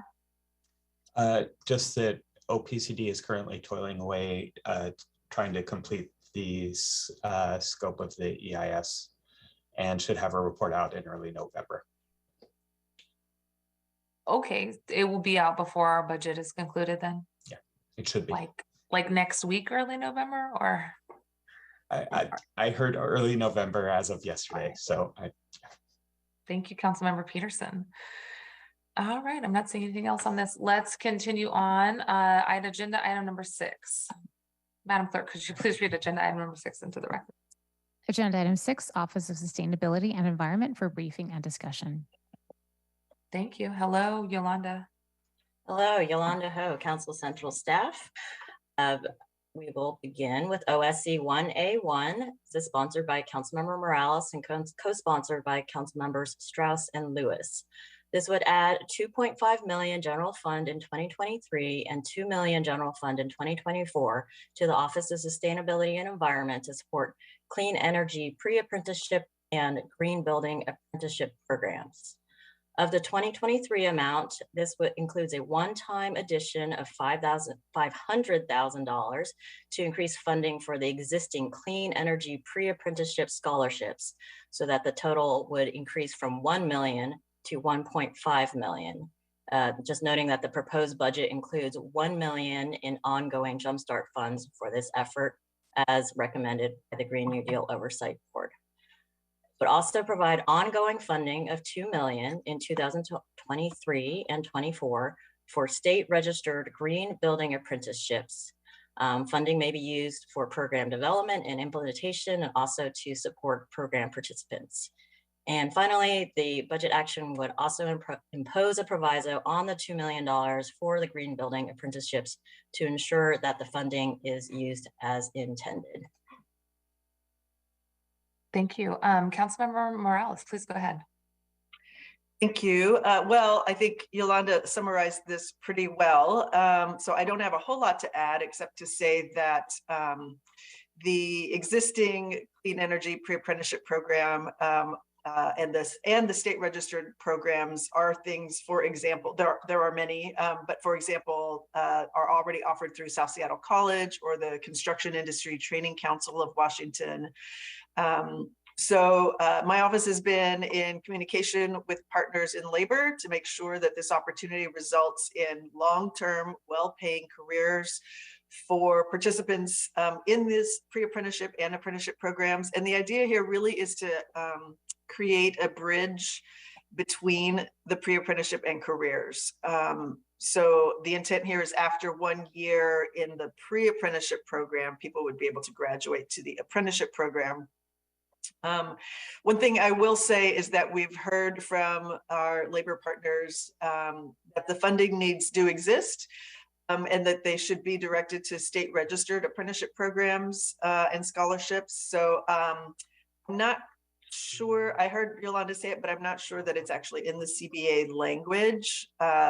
So I just want to be clear that if this item does make it into the chair's package, we would want to amend the language so that it includes that and aligns with those needs. Okay, thanks so much. Council President Juarez, please go ahead. Thank you. Councilor Morales, you answered part of my question. I agree with the intent. I guess the practical question was, I was wondering, where is this supposed to happen? And then you did mention South Seattle College, but is it, so as it stands right now, because we do apprenticeship labor programs at North Seattle College. So as it stands now, there is no, and as you know, our colleges are state institutions, so are funded by the state. So there isn't anything now that if this were to pass where you could just, they would have to actually go out and find what local college had a program that is already up and going, and then give money to that program. So that's what was wondering. I'm not sure I'm following your question, Council President. I'm sorry.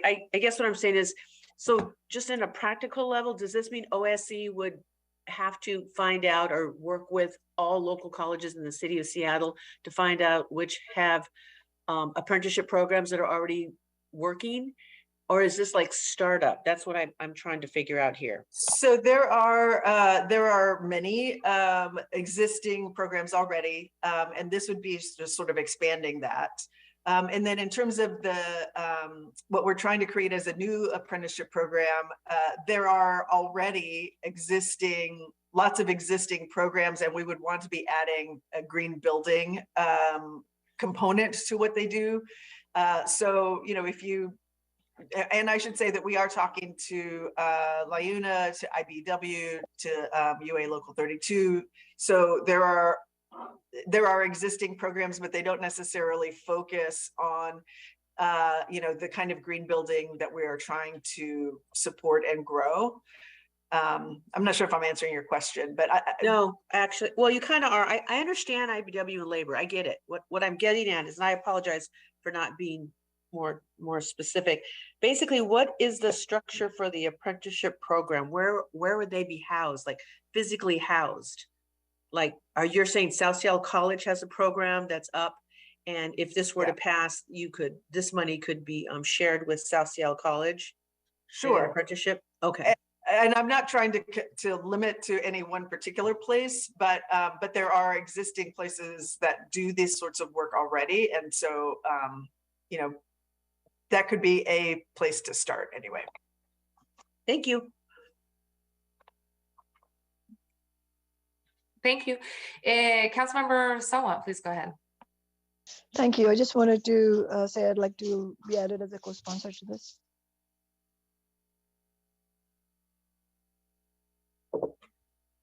So sorry, I was on mute. Okay, thank you so much, Councilmember Sawant. Councilmember Sawant adding her name as a co-sponsor to OSC 001.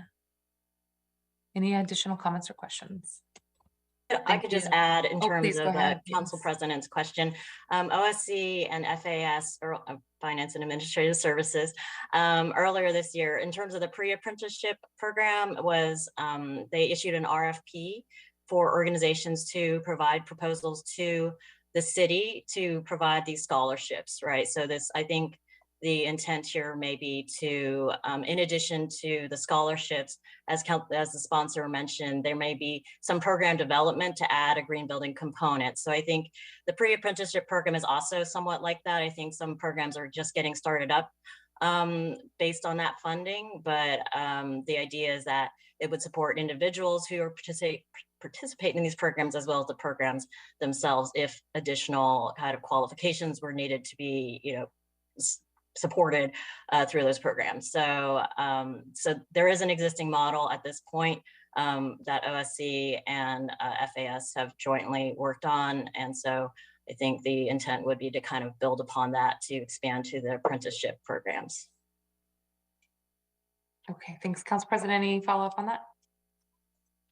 No, I just wanted to, only reason I wanted clarification, and you know this, Madam Chair, we've been doing these apprenticeship programs at North Seattle College for, you know, all kinds of groups, and some of them, there's just not space for them. And that the green economy and all these other issues that have come up. So I agree with the intent. I just want to know where all this physically was going to land. So thank you. Thank you for the clarification. Thank you. Let's go on to the next one. Okay, OSC 2A1, also sponsored by Councilmember Morales and co-sponsored by Councilmembers Strauss and Lewis. This would add $220,000 of general fund in 2023 and the same amount in 2024 on an ongoing basis to the Office of Sustainability and Environment to support a green building certification program for workers currently engaged in the construction of housing in Seattle. Thank you so much. I'm going to turn it back over to Councilmember Morales. Thank you. Okay, so as Yolanda mentioned, this creates a program that funds certification training for workers who are already in the trades and who are actively seeking construction, actively engaged in construction of multifamily housing in the city. So this would fund things like tuition for LEED, for greening, certification for the Master Builders Association, U.S. Green Building Council, Passive House, and others who educate and provide certification to these workers. Again, we've been in conversation with labor partners to ensure that this opportunity provides support for those who are currently employed and who are facing career transition, particularly as codes change, requiring more, different kind of energy codes, for example. So one thing that we've heard from labor partners is the need to specify multifamily construction in this CBA. So again, we want to make sure that that language is included. Yeah, I think that's all. There's a little bit more, sorry, I'll add one more thing, which is that typically the cost of participating in these programs might range from $200 to $2,000 to get this additional certification if you're a construction worker. So we could potentially fund, from 200 to 2,000 certifications, depending on which program people are interested in. And I think, one of my interests is in offering this additional certification. It could also mean offering the opportunity for greater earnings for these workers. Thank you, Councilmember. Are there any questions on OSC 002? I'm not hearing any, Councilmember. So let's go ahead and move on to the next one. Okay, OSC 3A1, sponsored by Councilmember Morales and co-sponsored by Councilmembers Herbold and Lewis. This would add $455,000 of general fund in 2023, one-time basis to the Office of Sustainability and Environment to support development of a community-led climate resilience hub in South Beacon Hill. Thank you, Councilmember Morales, back to you. Okay, so we have a campus in South Beacon Hill. It includes Bethany United Church of Christ. It includes Beacon Hill Council, Got Green, Sparks Northwest, and they've formed a partnership to try to establish their own resilience hub on that campus. Partners are looking to prepare really for low-income neighbors, for unhoused neighbors, for elderly, and especially given, for example, the smoke season that we just had, looking for a safe place for people to be in the event of a natural disaster. So the request would fund three things. It would help decarbonize the and create energy efficiency improvements in the buildings, replacing oil and gas furnaces, for example. The request would fund battery storage sufficient to meet emergency electrical needs for 2 weeks, powering heat pumps, computers, phones, that sort of thing. And then the final thing is funding purchase of just essential supplies, first aid kits, food and water to store, water filtration systems, toiletry and hygiene, that sort of thing. So they really are trying to to create a safe space in South Beacon Hill, so that people know where to go, and that once they arrive, the resources are there to help take care of folks for a couple of weeks. I really think this Resilience Hub can serve as a model for the rest of us in the city, as we're looking to address the effects of climate change, and knowing, as we do, that the big one could be right around the corner. Really trying to anticipate and prepare the community in the event of that kind of disaster. Thanks so much. Are there any additional comments or questions? Councilmember Sawant, please go ahead. I would like to be added as a co-sponsor on this one. Thank you. Thank you very much, Councilmember Sawant, adding her name as a co-sponsor to OSC 003. Councilmember Nelson. Thanks. Is this something that could potentially be funded through Jumpstart instead of the general fund? Because clearly I'm interested in making sure that the items that might not be in alignment with Jumpstart do have funding. Yeah, if you want that for central staff, Ally, please go ahead. Thank you. Councilmember Nelson, at this stage in the budget process, we are often just, putting if a fund source wasn't specifically named by the sponsor, it is typically put forward as a general fund ask, but through the balancing discussions with the chair and with all of you, we will look at all potential fund sources and where there's resources available. So if this, one of the exercises we'll go through is looking at all the amendments and think about what potential fund sources could possibly support this investment, and try to provide those options to the chair and then to all of you as the discussions proceed. Thank you. And I see Yolanda off mute. Anything else? I would also just note that the Green New Deal Oversight Board did prioritize funding community resilience hubs as one of their budget funding priorities. So that's something that will also be kind of up for consideration during our discussions. Yeah, thank you. Thanks for that question. And I think it speaks to some of the various sources that could potentially be looked at for good alignment. Green New Deal Oversight Board and their prioritization for the 2022 Community Resilience Hub study, with the priority for those frontline communities. Also, we did just include in the renewed Metropolitan Parks District package, the resilience hubs, and look forward to continuing to look as well as with the alignment at Jumpstart's funding as well. So I think that there's going to be some good analysis on where there's cross-sectional interest here. Councilmember Morales, please go ahead. Thank you. Yeah, just on that last point, Chair Mosqueda, I do want to note that we did fund 2 resilience hubs through the Metropolitan Parks District in the South End. This particular project is not on Parks land, and which is part of the reason why they were coming on a separate track for this request. Great, thank you so much for that. Anything else? All right, let's go ahead and move on. And just noting again, Councilmember Sawant has added her name as a co-sponsor to OSC 003. Now we're on 005. Yes, OSC 5A1. This is sponsored by Councilmember Peterson and co-sponsored by Councilmembers Herbold and Strauss. This would add $147,000 of general fund in 2023 and $190,000 of general fund in 2024, and 1 FTE Strategic Advisor 3 to the Office of Sustainability and Environment to create a new city urban forester position. Just in terms of a little bit of background, the 2022 adopted budget included Statement of Legislative Intent, MO1A2, requested that the Mayor's Office, Urban Forestry Interdepartmental Team, and the Urban Forestry Commission submit to the Council recommendations for creating independent chief arborist position to oversee the city's management of trees, with an initial focus on the preservation of exceptional trees. The Office of Sustainability and Environment, on behalf of the Mayor's Office, submitted a slide response late last month, provided recommendations for the position's job, responsibilities, and qualifications, and described opportunities and challenges related to the proposed position. So just noting that this proposal aligns with the recommendations provided by the executive, which are provided in the attachment to the council budget action. Excellent, thank you. Councilmember Peterson, please go ahead. Thank you, Chair Mosqueda, and thank you, Yolanda, for that excellent summary.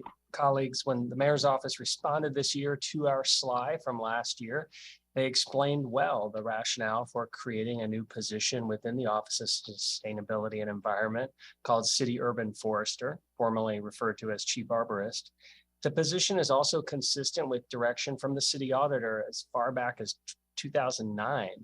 So currently, Seattle has tree functions scattered across multiple departments, and we need a unifying position to lead and coordinate overall strategy of preserving and expanding our city's vulnerable tree canopy.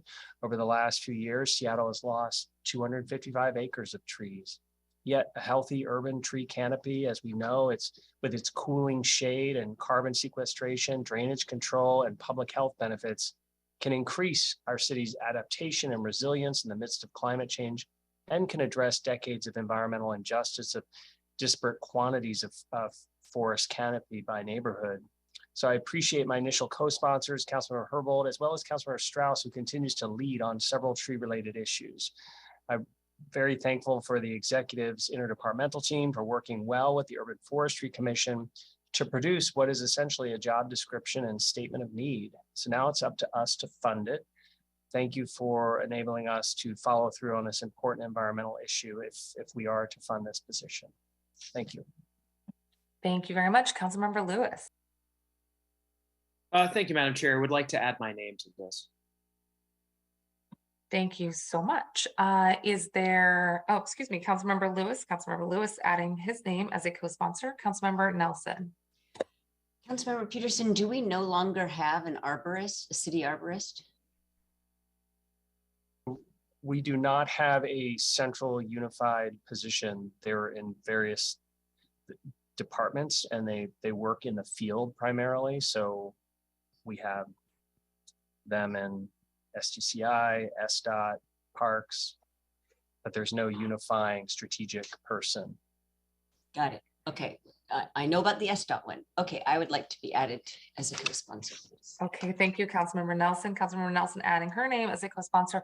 Yolanda, I just saw you pop off mute. I want to make sure that you have, if you have any clarification, please jump in. Councilmember Nelson actually just in her last note there is someone with the title, I believe, of city arborist, but that is the person in the Department of Transportation. So.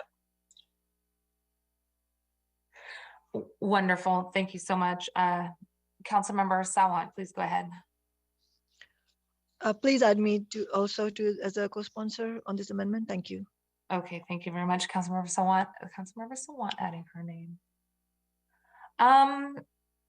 Councilmember Peterson, I wanted to note that there's some great research that's also coming out on this specific to the Seattle area. Some folks might know my husband's a reporter with the Associated Press, and they're doing a deep dive analysis of the tree situation right now in Seattle. So I've been hearing about some of the really concerning aspects of our tree canopy, the increasing impact of the climate change on our existing canopy, and how given our driest summer that we had last year, the choking skies full of smoke, how that's affecting our trees. And I think that there'll be some good research as well to support the concepts here of really creating a thoughtful process across our city's departments on how to look at boosting the number of trees and improving the health of our existing canopy. So I will be signing on as a co-sponsor as well.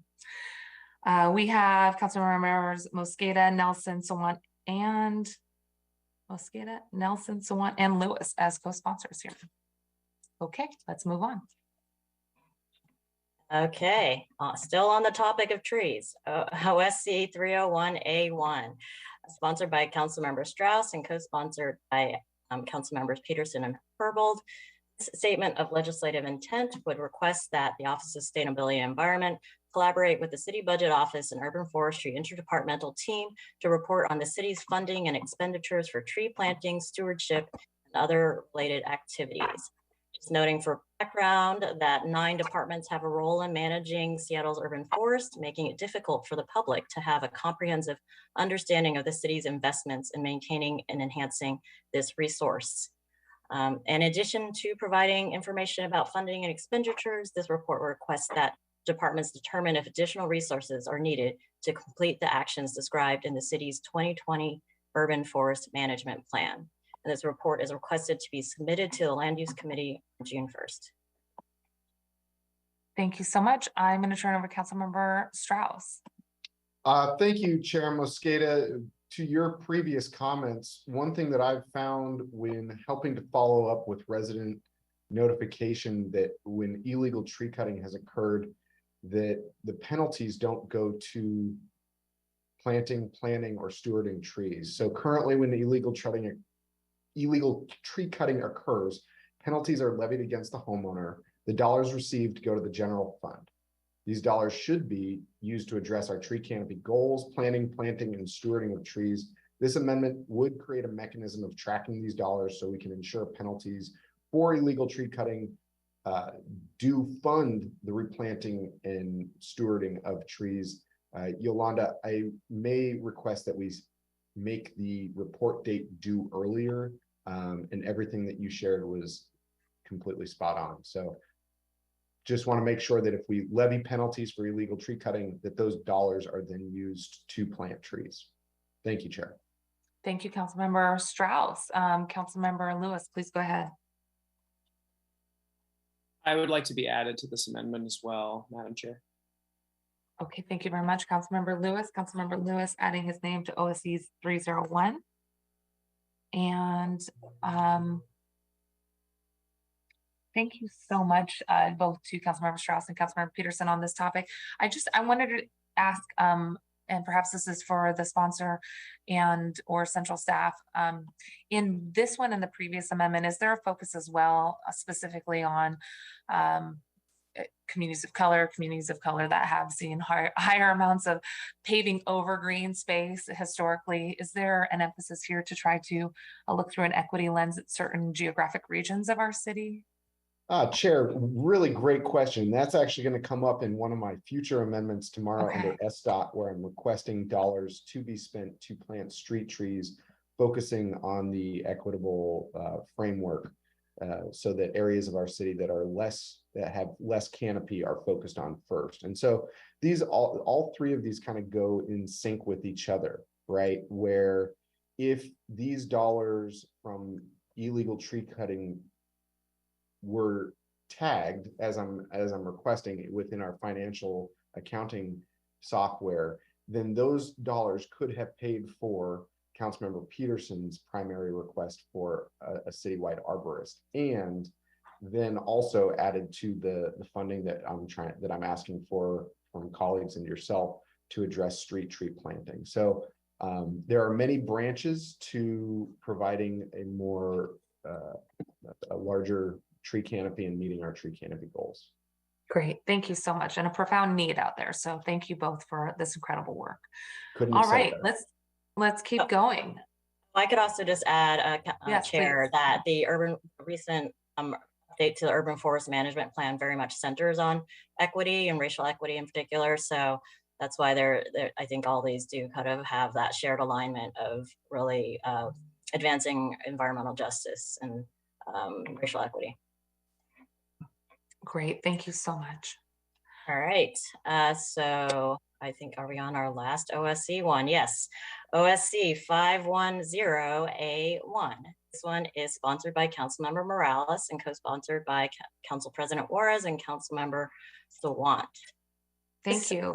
Oh, sorry, excuse me, please go ahead. I'll try to be quick. This council budget action would repeal the heating oil tax, which is set to go in effect on January 1st, 2023, and would also reduce projected tax revenues of $1.4 million general fund in 2023 and $1.25 million general fund in 2024, located in Finance General. As discussed at committee a couple of weeks ago, the council passed this tax in 2019 on the sale of heating oil to generate funding to fully cover the cost of converting from oil heat to electric heat pump systems for low-income residents, and to expand the existing conversion rebate program available to all households. These two programs together are known as the Clean Heat Program. Because this tax is anticipated to be passed directly on to residents, the council had delayed the effective date 3 times, from September 1st, 2020 to the 1st of next year, to avoiding imposing an additional financial burden on residents during the pandemic as they were toiling away to recover from the economic turmoil that the pandemic caused. Just noting that Jumpstart Green New Deal funds are an available alternative source of funding for the Clean Heat program, and that the use of this funding has been, for this purpose, has been recommended by the Green New Deal Oversight Board. Excellent. Thank you. Councilmember Morales, please go ahead. Yeah, I don't have a lot to add to what Yolanda said. Colleagues will recall that I have sponsored the legislation that has delayed this 3 times now. So I am hoping that we can now just repeal the thing and understand that the intent here really is to protect our low-income homeowners, many of whom do have heating oil tanks, and who are really nervous, frankly, that as they attempt to convert, that they will be faced with leaking tanks, extremely higher costs for cleaning up, a spilled tank than they might have anticipated or been prepared for. And so, yes, we are looking to repeal the tax, understanding that with the approval of the Green New Deal Oversight Board, we have Jumpstart funding that can help support this program. Thank you, Councilmember Nelson. Thank you, Councilmember Morales. Councilmember Nelson, please go ahead. Well, I just want to say I'm all about repealing a tax on poor people, so I would like to be added as a co-sponsor. Thanks. Thank you very much, Councilmember Nelson. Councilmember Nelson adding her name to OSC 501. Councilmember Nelson. Council President Gonzalez. Jesus, I'm so sorry. Council President Juarez. I'm gonna have to pay something every time I do this. It's okay, girl. I got you. Don't even worry about it. I'm sorry. Don't even worry about it. Hey, what I want to ask is, Yolanda, I remember when we passed this, and I'm just going to hold up a moment and say, I told you so, because I'm not going to do that. What year did we pass this? Was this 2018? 2019. Okay. So thank you, Councilor Morales, for finally doing what I was trying to do back in 19. I kept saying it's too much too soon. It's anywhere between $6,000 and $10,000 to remove these. We need to slow down. We need to figure out, we need to have a plan in place about how we actually move these oil tanks for low-income people, middle-income people, people that just couldn't afford right away to go ahead and move this. So thank you, Councilor Morales, for moving this forward, and that's why I became a co-sponsor. Well, thank you. Yes. Thank you, Council President Juarez. Thank you, Madam Chair Gonzalez. I'm gonna get payback for this, huh? All right, I don't see any additional hands. Let's go ahead and move on. Agenda item 7, Seattle Department of Constructions and Inspections for briefing and discussion. Thank you very much, and welcome, Keatle. Thank you, Chair. Keatle Freeman, Council Central Staff. The first budget action for SDCI is SDCI 1A1. This council budget action would add $3 million on a one-time basis to SDCI for rental assistance to be administered in conjunction with eviction legal defense programs that are funded through SDCI. The council expects that the rental assistance to be provided would be administered by eviction prevention organizations. The current organizations that are receiving city funding for eviction legal defense are the Housing Justice Project and the the Catholic Community Services Tenant Law Center. This is sponsored by Councilmember Mosqueda and co-sponsored by Councilmembers Morales and Herbold. Thank you very much, Keatle.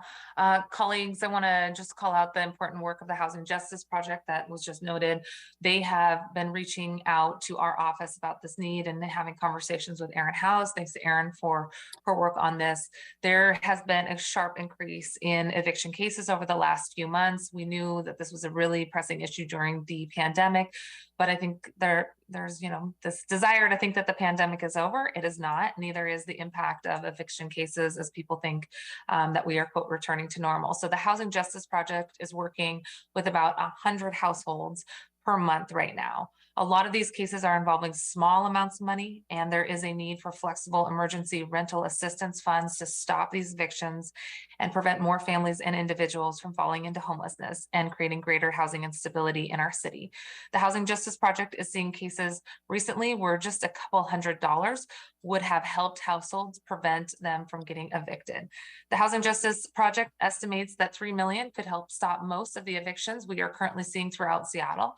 The intent for this funding is twofold. First, it focuses on individuals who are in the eviction process, which is somewhat different from previous rounds of rental assistance, which were granted to landlords who agreed not to bring an eviction case to the tenants. So these funds would serve as the last line of defense against potential eviction, homelessness, and housing instability. Second, for the funds to be centralized within one or two agencies that provide eviction legal defense for tenants in the eviction process, this intention of centralizing the funding would be drawing on our experience having administered past rounds of rental assistance. We have learned that having funds centralized rather than spread across many agencies makes it a lot easier to access funds and makes it possible for us to achieve our racial equity goals in terms of making sure that BIPOC households are being served and given the disproportionate rates of BIPOC households facing eviction. I'll also note that the funds are flexible. They should cover what the tenants need in order to avoid eviction, coming directly from the issue experts like the Housing Justice Project. So colleagues, I'm excited about this amendment. I think it is working with the eviction legal defense staff who really understand the eviction process and how to help tenants avoid eviction. In this amendment, we're helping to make sure that these funds are directly used effectively in preventing potential houselessness or evictions for hundreds of families across our city. And just as a reminder, the City of Seattle's rental assistance dollars have been expended. So this is a relatively small amount of funding that we're talking about in this amendment that would help keep folks in their homes. And we are proposing to route this funding through SDCI for ease and coordination with existing eviction legal defense contracts, and look forward to continuing this support and have a more coordinated and streamlined process to get these dollars out the door. Councilmember Nelson.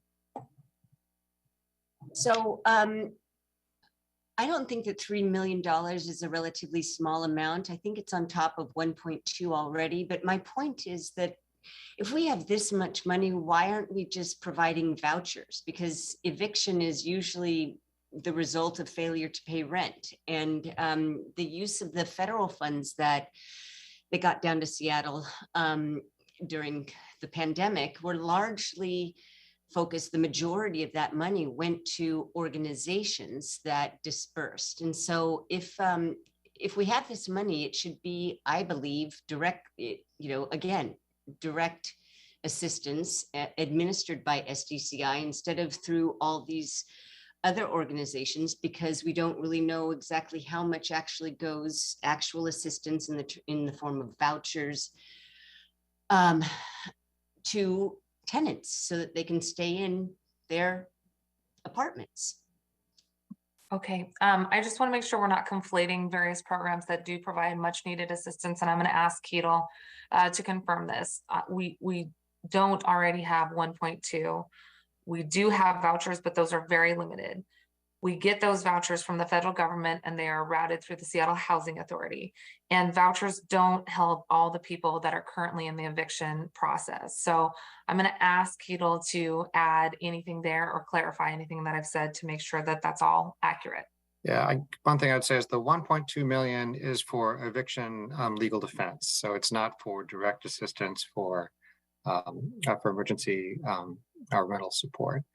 So that's the current contract allocations that the city has with both the Housing Justice Project and Catholic Community Services. If my colleague Tracy is on the line, she may be able to chip in here, but I think that the city does offer some vouchers, but not through this source. I think that there may be some jumpstart funding which supports vouchers that are administered by the Office of Housing, but it's not in the context of preventing evictions for folks who are in an eviction proceeding. Hi, Tracy. Thanks, Ketel. Good try, Ketel. No, the city does not actually have a voucher program. It is Seattle Housing Authority that is the recipient of vouchers, including what Councilmember Nelson might be remembering was the emergency housing vouchers that the federal government allocated to the Seattle Housing Authority that are actually distributed in partnership with the King County Regional Housing Authority. So that is the only departure really in terms of how vouchers have been allocated and who has been in charge of those vouchers. We have rental assistance programs. We have a housing levy that provides a little bit of funding for rental assistance, rapid rehousing, as well as just plain old rental assistance. But that's really the only other rental assistance funding that I know of in my world. Yeah. Thank you so much. Councilmember Sawant. Thank you, Chair Mosqueda. I would like to be added to this amendment as a co-sponsor. As a matter of fact, my office had also actually prepared the same amendment and sent it to council offices requesting support for this. So I'm happy to co-sponsor this amendment. Thank you, Councilmember Sawant. And Councilmember Sawant adding her name as a co-sponsor to SDCI 001. Councilmember Lewis. I would also like to be added, Madam Chair. Thank you, Councilmember Lewis. Councilmember Lewis adding his name as a co-sponsor. Councilmember Lewis. Councilmember Nelson, any additional comments, or is that an old hand? You know, I'm trying to do math here. If this and the other two amendments pass, that's 3 million plus 570,000 plus 400,000, all going to organizations and not to people who can't pay their rent. And again, I'll say that failure to pay rent is usually the cause of eviction. So strong statement of just, I guess, bewilderment about why we can't somehow through some program or create our own. I think it's worth this much money to get those dollars into the hands of the people that need it directly. Councilmember, I'm going to ask central staff to weigh in here. I think that there's some confusion. These are dollars that go directly to people, period. So can I ask central staff to, from a nonpartisan perspective, provide us with the analysis on how these dollars get passed through? Sure. So about does the budget amendment states about $2.1 million is allocated through different organizations and those the city purchases services. Those services range from eviction legal defense to tenant counseling, direct counseling, money for organizing, other services that benefit tenants at different for a variety of different purposes, including eviction legal defense, which is what we're talking about primarily here. Well, a lot of it is education outreach, sort of letting people know sort of what their rights are as tenants and what their obligations are as landlords. So it's a variety of services. There's obviously a policy discussion that the council can have about what the right mix should be for which services and to what extent there should be direct assistance. But the city is not funding organizations as much as purchasing services from these organizations that benefit tenants and landlords too, to a certain extent. Okay, Ally, I see you with some clarification. Yeah, I would just add to that the funding that Ketel is describing that has flowed historically through SDCI provides that those types of services. In addition, the funds that have historically, and I don't know if it's still gone through HSD for contract with organizations, did include pots of money that provide direct rental assistance if that is what is necessary to cure the eviction in some cases, as well as the funding that went out through the federal funds with the United Way King County. That was money going directly to tenants. So there are often different needs that tenants have to cure an eviction or to stabilize them in their housing. That might include, as Ketel was describing, providing eviction defense in court. Sometimes those organizations are helping mediate between the landlord and the tenant to resolve issues with payments or other issues. So I think through a variety of ways, as Ketel described, it is purchasing services, and in some cases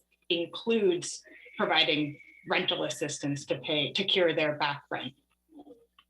Vice Chair Herbold, do you have something to add? Yeah, sure. Just to, I think the sentence that might be adding some confusion is the sentence that says SDCI currently administers programs that provide direct payments to households facing displacement through programs such as the Tenant Relocation Assistance Ordinance and the Economic Displacement Relocation Ordinance. Those are discrete programs that are that SDCI administers. They don't generally administer any direct payments for evictions. The Tenant Relocation Assistance Program is a program that SDCI has administered since the mid 80s. It's specifically focused around SDCI's role in giving out permits for substantial renovation or demolition of housing. And in that role of SDCI giving permits, they administer the relocation program because they can hold back the permits for the demolition or substantial renovation that's going to displace somebody until the payments are paid. Similarly, the Economic Displacement Relocation Assistance Program, as championed by Councilmember Sawant, SDCI administers that program. That is when tenants are being displaced because of very, very large rent increases, a law that SDCI enforces. It is not an assistance program for people who are being evicted because of non-payment of rent. It's people who are losing their housing because of large rent increases. So those are the programs that SDCI administers. They do not generally administer any programs, to my knowledge, that are rent assistance programs, such as the organizations named here. And I can just speak a little bit to the city's philosophy in funding organizations to provide rent assistance grants. Again, this is not, as I understand it, this is not a proposal to fund these organizations to do general things to help tenants. It is specifically to fund the needs of tenants who are facing eviction because of non-payment of rent. And this decentralized approach we've talked about many times over the years of whether or not a decentralized or a centralized approach, like for instance, home base that the county was running, which are better approaches. It is a both and. They are both good approaches. Having a program like home base that is located in the courtrooms, helping people who have not been reached by organizations like this prior to ending up in court. Those are assistance dollars that can, in the moment, help a tenant avoid an eviction. These organizations provide rent assistance earlier on in the process. And it's one of the reasons why it's important to fund organizations that have deep connections into community is because they are best suited to reach people within their communities that have these needs. There's strong connections between vulnerable communities and these organizations, and they can be there earlier on in the process to get those dollars to avoid the eviction. Later, when there is actually an eviction lawsuit pending, programs like Home Base have been helping people in the courtrooms access dollars to pay their rents and avoid eviction. So that's kind of the thinking behind the both and decentralized and centralized approach. Thank you. Thank you all. Okay, I think we're going to move on. Councilmember Nelson, do you have something else to add? I just want to make sure that there is the and because this is a lot of money not going into direct assistance. I don't think that this, Madam Chair, is a partisan issue. And I will note that I hope that we do have some information about the on-the-ground benefit to actual tenants for the services that we're providing. Thank you. Okay, thanks so much. We're going to move on to the next item.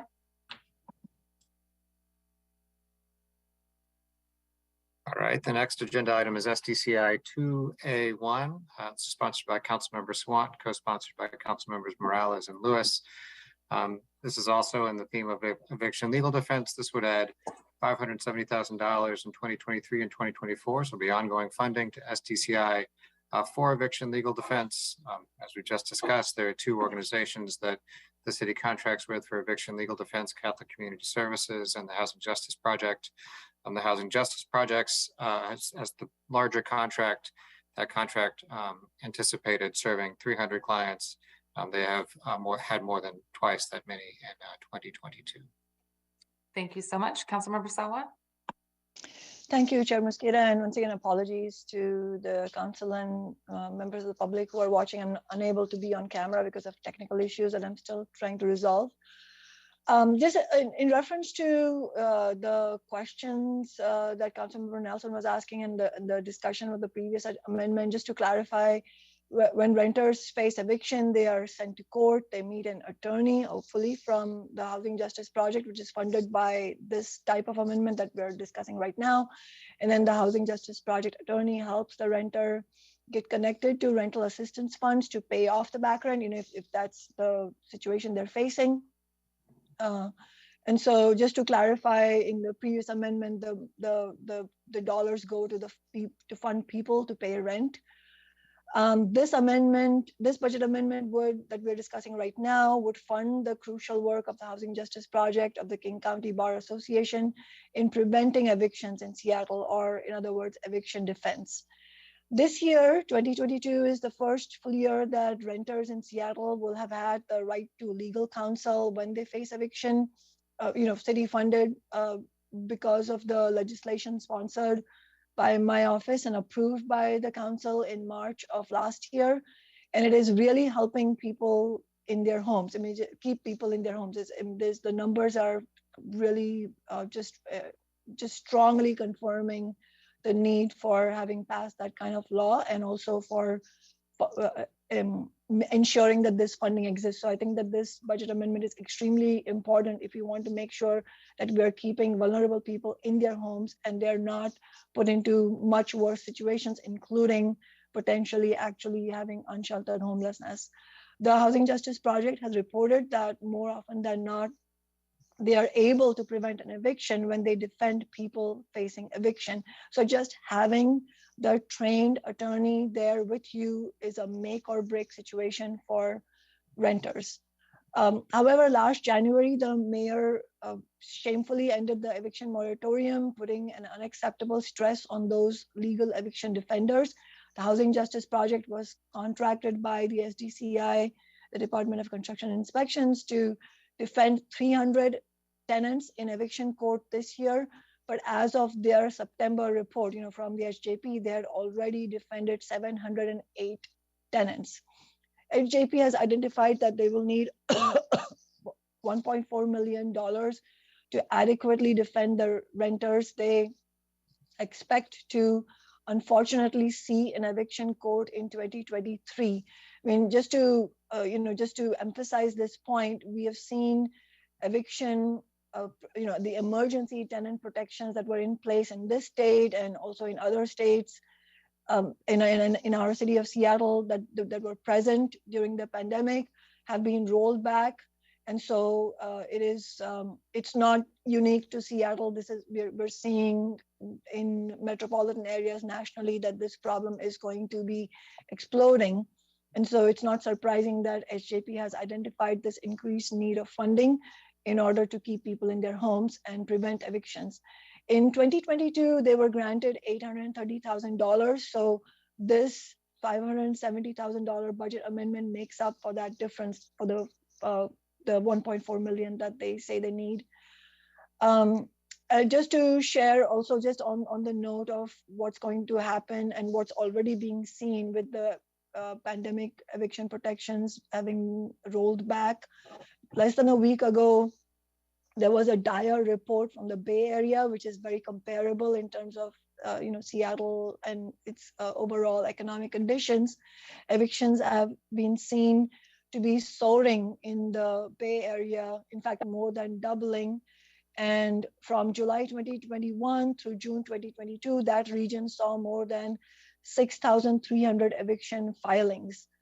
And undoubtedly the surge began when the emergency protections were taken away. So I think this is, I really urge the council to strongly support this. And just in closing, as a technical note, the funding for legal defense is part of a broader budget line for all tenant services grants. In the mayor's proposed budget, that broader budget line is unchanged between 2022 and 2023. So not only is there no additional funds to address the increased caseload caused by the end of the eviction moratorium, but there's also not one penny of inflation adjustment, which really should be there given just the unprecedented inflation. Thank you. Thank you, Councilmember. Are there any additional comments or questions? I'm not seeing, oh, excuse me, I am seeing some. Councilmember Herbold, please go ahead. Thank you. I would just like to confirm the 700 clients in eviction proceedings that does, that I know HJP represents people outside of the city of Seattle. I just want to confirm that those are city of Seattle clients. That's the eviction moratorium, I think, was lifted the end of February. So this would be 700 clients over the last 8 months in eviction proceedings. I know there was a backlog, as Councilmember Sawant said, of unfortunately tenants who landlords were planning to evict and just waiting for the moratorium to be lifted. But I do want to just confirm that these are all Seattle numbers here. And I'm also interested to know what the average cost per case is too. But also thank Councilmember Swanson for bringing this forward. A right to legal counsel in eviction proceeding is only as valuable as we have funding to support that right. So thanks. Thank you. Just before we go on, any responses to that or any additional comments? Please go ahead, Keatle. Just to say that we will follow up with Councilmember Herbold and the entire budget committee with responses to those questions. I cannot confirm that the 708 is exclusively City of Seattle cases, but we'll definitely get back to you on that. Great. And Councilmember Sawant, did you have any response as well? Just very quickly, I mean, I appreciate Keatle getting back to council members on that question.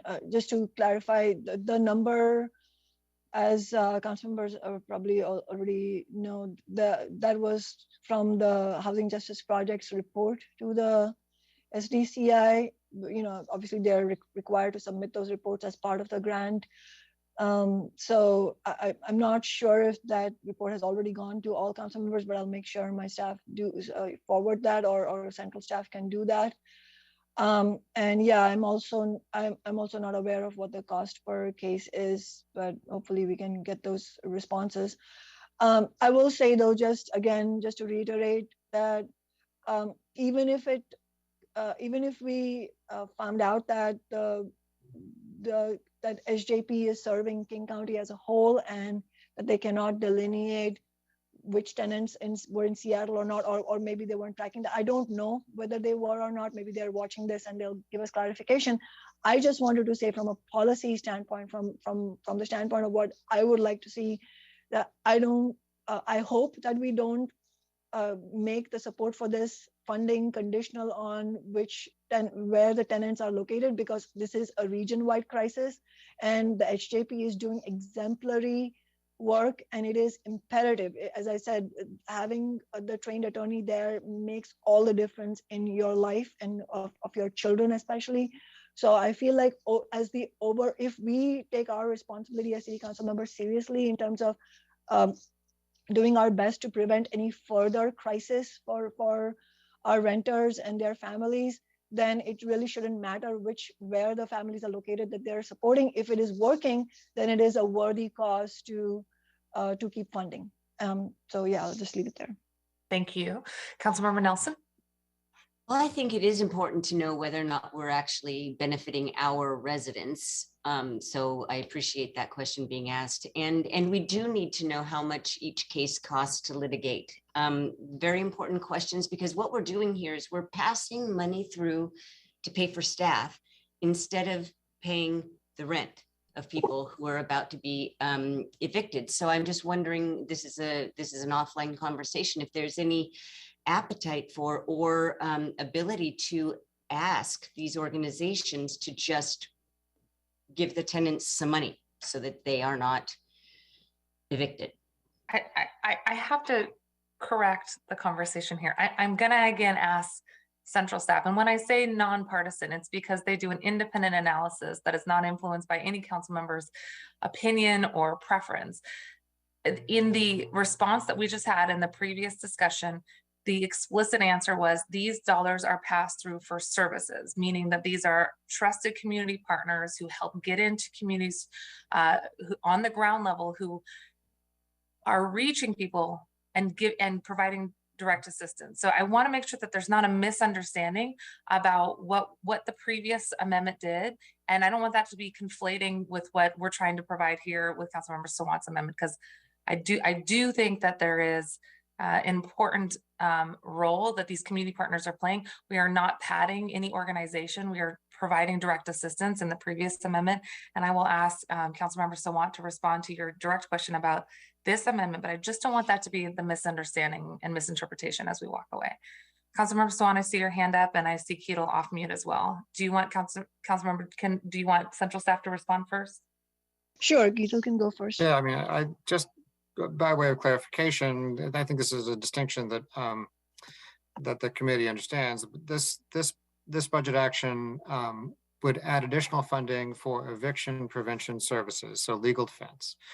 The prior budget action would add funding for rental assistance for folks who are facing eviction. Folks face eviction for a variety of different reasons. Non-payment of rent is only one of them. So adding funding for eviction prevention services, eviction legal defense, it fills in a gap that may be unrelated to the ability of a tenant to pay rent. And that was the only clarification I was offering. Thanks. Councilmember Sawant. Thank you, Chair Mosqueda. Just to add to the points you made, and also Keatle, just again to clarify, although I feel like honestly this point has been clarified over and over, and it's just difficult to see these questions as I mean, how genuine, like we've said this many times, but in any case, I'll go ahead and say it once more to add to the points that have already been made. The previous amendment is about rental assistance for renters, for tenants. It's not for the organization, it's for the renters. And this amendment is to prevent eviction in the first place when the tenants, the renters end up in court. The funding for rental assistance and funding for eviction defense, these are both extremely crucial right now in order to provide just the basic protection that our most vulnerable community members are going to need increasingly, especially as inflation continues to intensify and the recession enters in a much stronger way, unfortunately. They're not either or. The previous amendment and this amendment, the services that these two amendments fund are not either or. They both are necessary. As far as Councilmember Nelson's point that while it is necessary to know where the tenants live, I mean, as a point of statistical information, yes. If the HJP has that information, of course, I wouldn't be opposed to getting that information. However, I think it is it's just not in touch with the reality to say that that should be a condition. I mean, if we are asking that out of curiosity, that's great. But but regardless of where those tenants live, I think the services that the HJP is providing is extremely important. There aren't like 20 other organizations that are doing this work. That is why we are talking so prominently about the Housing Justice Project. And furthermore, it's also connected in the sense that you cannot look at this just from the city standpoint, because a lot of the people who were living in the city, inside city limits, within city limits last year, aren't living here this year because they were pushed out because of rent increases. And the people who are living this year will not be here next year because they will get pushed out. I mean, this is happening at a ferocious rate, especially for Black and Brown community members who are getting pushed out at a disproportionately higher rate outside of city limits. So I would really urge council members to keep that overarching fact in mind. And as far as the cost per case, again, totally, if they should be able to give that information, and maybe it's already in the report, I'm not able to recall. However, again, the point being, keeping things in perspective, whatever the cost is, I can guarantee you it is a fraction of the cost, both for public resources, when people are pushed out of their homes and potentially face homelessness in terms of shelter and other services. And also, you cannot put a price tag on the trauma that people face when they lose their homes. So I don't think that if you put that in context, that the cost would in any way be objectionable or prohibitive. And I'll just make one other point in terms of emphasizing why it is so crucial that if you're a renter and you end up in eviction court, having an attorney with you, is that the fact is that even if you have genuinely, in legal terms, have a defense against your eviction, more often than not, I mean, I think the statistics are even stronger than I'm expressing them, that you will end up getting evicted, even if you have a legal defense, if you don't have a trained attorney to put that eviction defense forward. And in fact, the SJP have told us, the attorneys have told us that they've heard judges say that actually we need funding for this kind of eviction defense, because otherwise the legal process cannot be carried out in the best interest of the tenant. So I do hope that all of this information is going to be sufficient to convince council members that this is indeed just an absolutely crucial service that our renters need. Thank you all. Thank you, everybody. Okay, so we have some good questions that have been posed, analysis coming in from central staff, and greater discussions to come, it sounds like, on these topics. I'm gonna move us on. And I think we'll have one more in this category, is that right? Yeah, actually the next two have to do with SDCI's function regulating the rental market. So both, in some ways, they're both connected. Perfect. SDCI 3A1 is the next agenda item. This is sponsored by Councilmember Swat and co-sponsored by Councilmembers Morales and Lewis. This would add $400,000 in general fund in 2023 and $400,000 in 2024 to SDCI for tenant services, grants and contracts.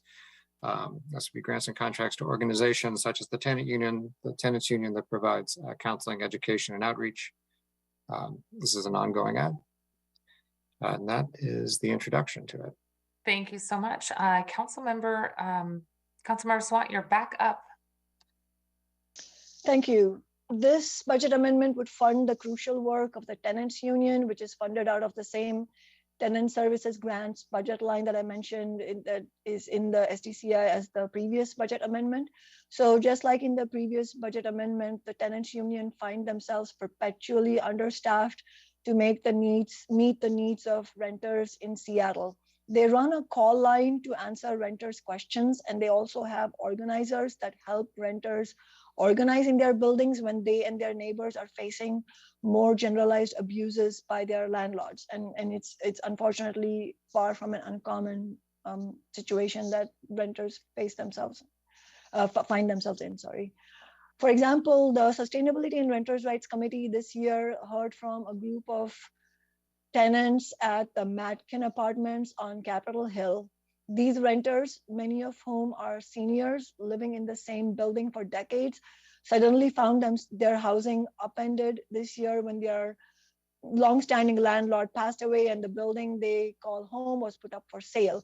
The tenants union met with these renters, helped them advocate for a nonprofit housing provider to buy the building, and when that was unsuccessful, helped them organize against the attacks for the property management company that ultimately bought the building, attacks by the property management company that ultimately bought the building. So this budget amendment would allow the tenants union to increase their staffing to more, better staff their helpline. I'm sure that just given the crisis, I'll probably predict that it still won't be enough, but they need much more than what they have right now. So this budget amendment would allow the tenants union to increase their staffing to staff their helpline, help renters organize in more buildings, and hire an in-house attorney to help directly answer renters' legal questions, which has been, I know, a goal of the tenants union for many years. And I think this aspect also connects to the questions that came up in the previous amendments, like why aren't we giving direct rental assistance? The fact is that often ordinary people, renters don't know where to go for support. And when they have like a single go-to area, like if they know that they can go to the tenants union no matter what happens, or if they know that they can go to the HJP no matter what happens, then they know that they can get the information there. So the organizations like the tenants union, like the HJP, they connect people with rental assistance funds because they have that information, they have that knowledge and expertise. And so it's not a superfluous thing in any way whatsoever. It is actually an extremely crucial need. And as I said, these organizations have been perennially underfunded. So I really hope council members will support this.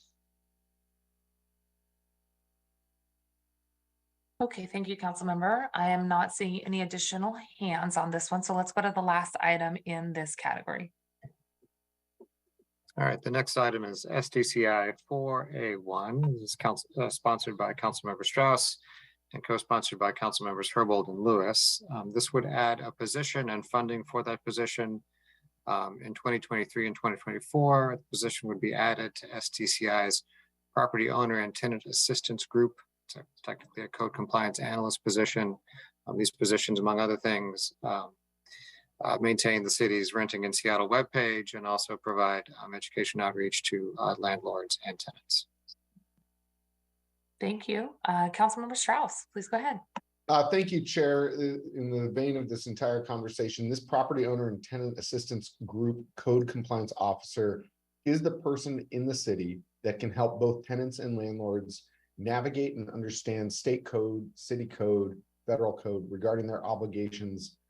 And one of the things that I'll highlight is that with the increased complexity of landlord-tenant law, both at the state and city level, this position helps both tenants and landlords understand their rights and responsibilities. This last weekend, I received a call from a senior living in a building that was recently sold from their longtime owner who built the building in the 80s. It was a local, kept their rents very stable. The new owner is in the process of renovating and raising the rents of unoccupied units. And the senior received a letter that was vague and seemed to suggest that anyone staying in the building needed to move out at that very moment. When I'm faced with these constituent inquiries and problems, the property owner tenant assistance group is who I go to and for assistance in these matters. And so just with the increase of need and increase in complexity, this is why I'm bringing forward this addition to the property owner and tenant assistance group. Thank you, Chair. Thank you very much. I don't see any additional hands. Councilmember Strauss. Thanks for bringing this forward. Okay, colleagues, that gets us to the end of SDCI. Before we move on to agenda item number 8, I wanted to fill you in on my thoughts for the rest of the morning, that we would go through the Seattle Fire Department and then we would adjourn for our recess at before 1 p.m., come back at 2 and continue with Seattle Parks, and then wrap with the central staff's budget improvement and technical changes slides. So if we did that, I would need to ask for your consideration right now to amend the agenda before we get to agenda item number 8, which is Seattle Fire Department. I did circulate that amendment at about 10 a.m. And again, apologies for the late circulation on that on my part. We would be amending the agenda to include the walk-on amendment that I circulated if you are so inclined to amend the agenda. Colleagues, does that sound like an okay allocation of time? Okay, I saw some thumbs up. Thank you very much, Councilmember Strauss. All right, great. So at this point then, before we move on to agenda item number 8, which includes the Seattle Fire Department, if there's no objection, the rules will be suspended to allow consideration of a motion to amend the agenda. to add a walk-on amendment that was not circulated by 5 p.m. Hearing no objection, the rules are suspended. We will now proceed with amending the agenda. I move to amend the agenda to add SFD walk-on 1, which is from my office. Is there a second? Second. Thank you. It's been moved and seconded to amend the agenda to add SFD walk-on 1. Are there any comments?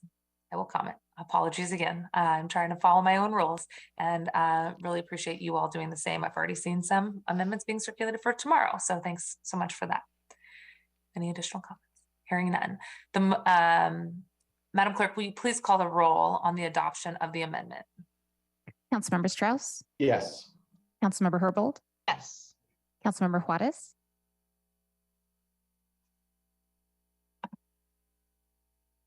Councilmember Juarez,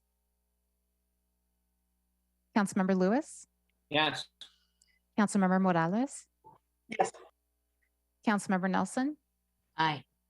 Councilmember Peterson, Aye. Councilmember Sawant, Yes. and let me loop back to Councilmember Juarez to see if she's back. I think she had to step out for a second. Okay, and Chair Mosqueda. Thank you. Aye. 8 in favor, 9 opposed. Thanks, colleagues. Apologies for that. The amendment is the motion carries and the amendment is adopted, and SFD walk-on 1 is added to the amended agenda. This walk-on amendment will be the last item of discussion during the agenda item in front of us, which is number 8. So Madam Clerk, let's go ahead and move on over to item number 8 on the agenda. Agenda item 8, Seattle Fire Department for briefing and discussion. Thank you so much. Okay, first up, we will have Councilmember Strauss's amendment, and welcome Ann Gorman. Thank you very much, Chair Mosqueda. Good afternoon, council members and Gorman Council Central staff. I have 3 council budget actions pertaining to the Seattle Fire Department today. The first one is SFD 1A1. It is sponsored by Councilmember Strauss and co-sponsored by Councilmembers Morales and Peterson. This would add $150,000 in general fund in 2023 and the same amount in 2024 to the Seattle Fire Department to support a contract with a recreational boating association to promote water safety. The specific interest would be educating on-water recreators about the seaplane landing buoys on Lake Union. The state provided one-time funding last year for an awareness campaign, but there is no state funding in 2023. Thank you so much. I am going to call on Councilmember Strauss. Please go ahead. Thank you, Chair. Lake Union really is an amazing gem in our city. It is both connected to Lake Washington and the Puget Sound. Being so close to downtown, it serves so many different purposes. It really is one of the heartbeats of Seattle, a central connecting waterway that people flock to for several months out of the year, whether on boat and kayak, stand-up paddleboard, in a sailboat, or landing in a seaplane. Oftentimes other people rent other vessels. I've heard of floating hot tubs and small electric boats. There are a lot of different uses in a very tight space. And it makes good sense for us to have a target zero approach, keeping the lake safe and free of incidents and accidents. It really is an important thing for us to do, because when with so many conflicting uses, especially with seaplanes landing, there is not a centralized place for new boaters to get information. I can tell you that I paddle with some of the strongest paddle boarders in the city, some of the strongest kayakers in the city. I'm friends with some of the strongest sailors in the city. They all know the rules of the water. What is more challenging are the folks that are renting that small electric boat, first time they've ever piloted a small craft, for the folks that are trying stand-up paddleboarding for the first time off of the shores of Mohi, or using a kayak for the first time. And it's quite dangerous in some respects, not only because they need to give right of way to sailboats, especially when sailboats are under their own power, and new people who are new to watercraft sports might not know that. What's even more dangerous is when somebody is piloting a sailboat or on a paddleboard or in a kayak and a seaplane is trying to land. We've made great investments to designate the seaplane landing zone more clearly. But the education of why those buoys are there is not formalized to an everyday person. Excuse me. We were fortunate enough to have organizations step up to use state money to design water education, safety, and awareness campaigns on Lake Union. This helped increase safety. And it's important to remember that the governor's office and others have described this as one-time funding. We've had great success with the Safety Awareness and Education Initiative, and keeping waterways safe is not a one-off or a one-time thing. We're going to have to do more and more as more new and casual users of vessels along through Lake Union increase. It's great to have them there. And let me paint this picture for you. We have buoys to help designate where seaplanes can land, and new water users are tying up to these buoys, which is more dangerous than anything else. So whether it's duck dodge or just a sunny Saturday afternoon, it's very important that we increase educational awareness about the rules and responsibilities of the waterways. This is a very modest allocation that's good for business, tourism, and drawing visitors and folks to spend their money in and around Lake Union. The reason at the end of the day that this is so important is because there is no other waterway in our city that has so much use and has a seaplane airport on it. So whether or not you want to look at it as just a beautiful blue gem in the middle of our city or as an airport, there are many conflicting uses, and we need to make sure new users especially understand the rules and their responsibilities while on the water. Thank you, Chair. Excellent, thank you. I see Councilmember Lewis's hand. I would like to add myself as a co-sponsor to this, Madam Chair. Thank you very much, Councilmember Lewis. Councilmember Lewis adding himself to SFD 001. Councilmember Lewis. Any additional comments? Okay, thank you so much, Councilmember Strauss. Let's move on to the next item. The next item is SFD 2A2. It is sponsored by Councilmember Herbold and co-sponsored by Councilmember Morales and Councilmember Nelson. This item would add funding to continue on an ongoing basis the operation of a ladder truck at Fire Station 37 in West Seattle and High Point, and a medic unit at Fire Station 26 in South Park. The funding is the funding is 4.7 million general fund in 2023 and 5.6 million general fund in 2024, with most of these costs going to support firefighter staffing. Both of these resources were put in place temporarily while the West Seattle Bridge was closed to ensure prompt response to fire and medical emergencies, and this council budget action would make them permanent. Because the ladder truck and the medic unit currently in use are past the department's standard replacement age, it would be necessary to purchase new vehicles for permanent deployment. This item also includes, as an attachment, the Office of Community Planning and Development's Racial and Social Equity Index map.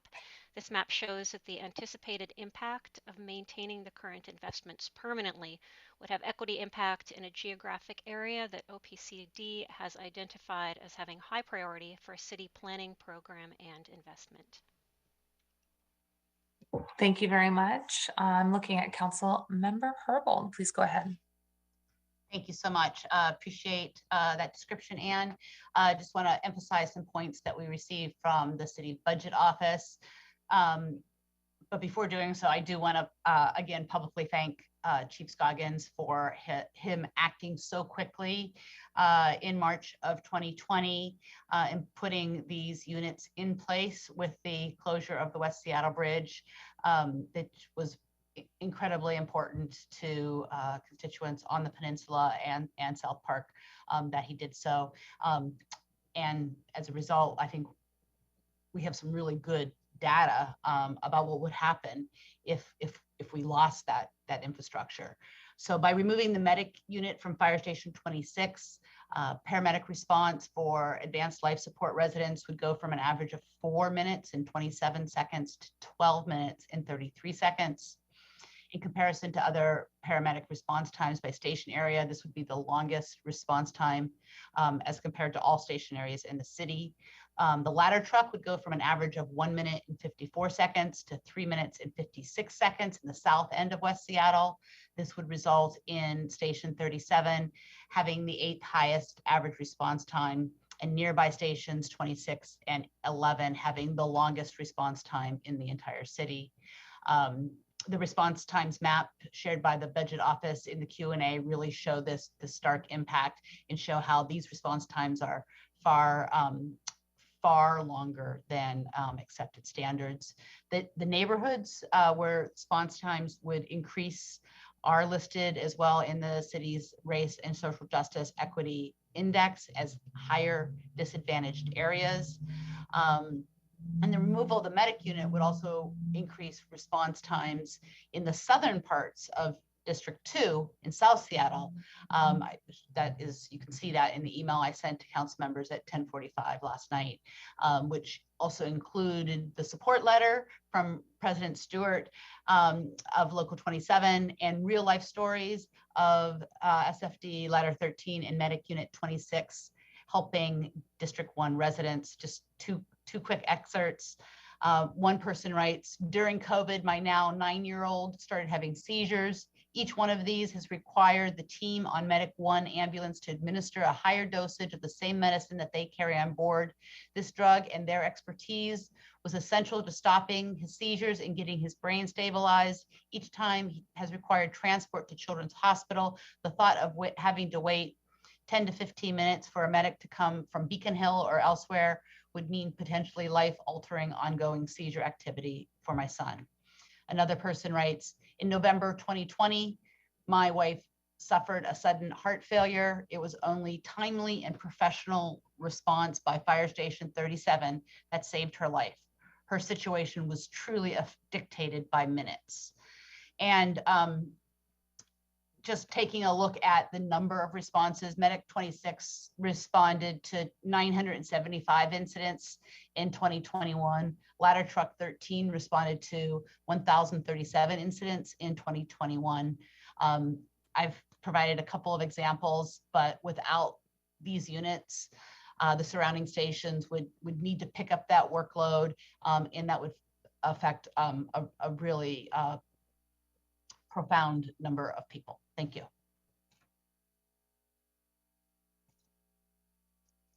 Thank you, Councilmember Herbold. Is there any additional comments or questions? Councilmember Nelson, please go ahead.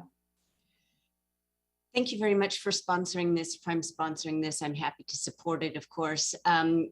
Seattle Fire Department staffing has really not kept up with just plain old population growth over the past 10, 15 years. And that's to say nothing about the added challenges that are generated by our homelessness crisis and also the pandemic. So this money pays for the bodies that are in the vehicles that help save lives, which is, and to me, it's clear that this region needs it, but the whole city does need to be mindful of the fact that resources from one area can pull resources from another if the need arises. So I really appreciate this being under consideration.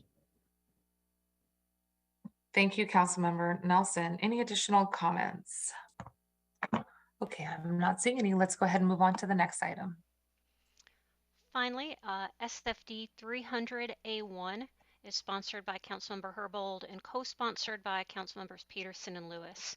300A1 is a statement of legislative intent, or SLI, that would request quarterly reports from the fire department that provide data about staffing levels and demographic changes, overtime hours and overtime spending, department finances, and 911 response times.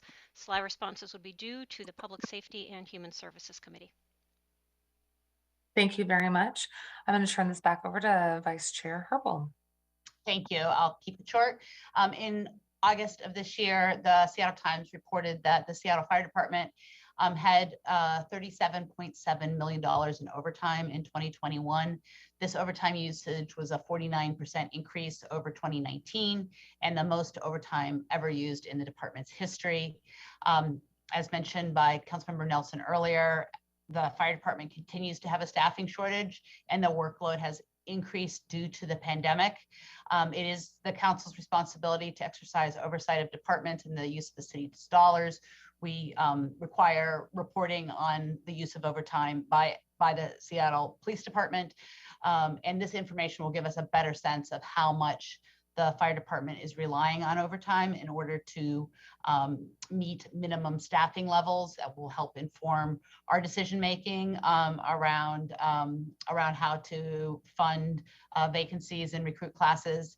As the fire department continues to struggle with staffing, we really need to have a better sense of how to meet those staffing challenges and appropriately fund new recruitment classes. Thank you. Thank you so much. Any additional comments or questions on this? Okay, I think that's it. And we have one more now, the walk-on amendment. So we will get the walk-on amendment for SFD 001. Is that right? Just walk-on SFD. We'll get that teed up and then we will go to that one. Thank you very much, Patty.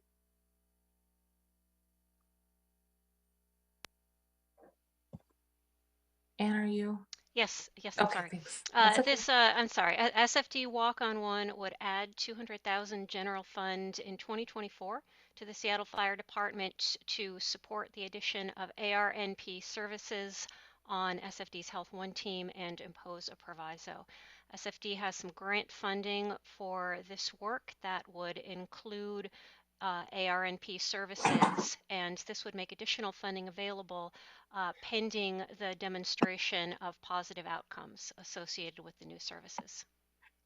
Excellent, thanks. And thanks so much for working with our office to draft this. I want to thank Kenny Stewart, who is the president of IAFF Local 27, previous co-chair of the Coalition for City Unions, and as folks know, a firefighter within our city and leader within the firefighter community.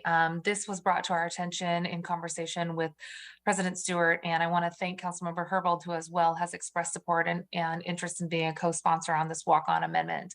This amendment continues funding for an existing position that is currently grant funded, as you heard, thanks to Congressman Smith for the support that he has provided.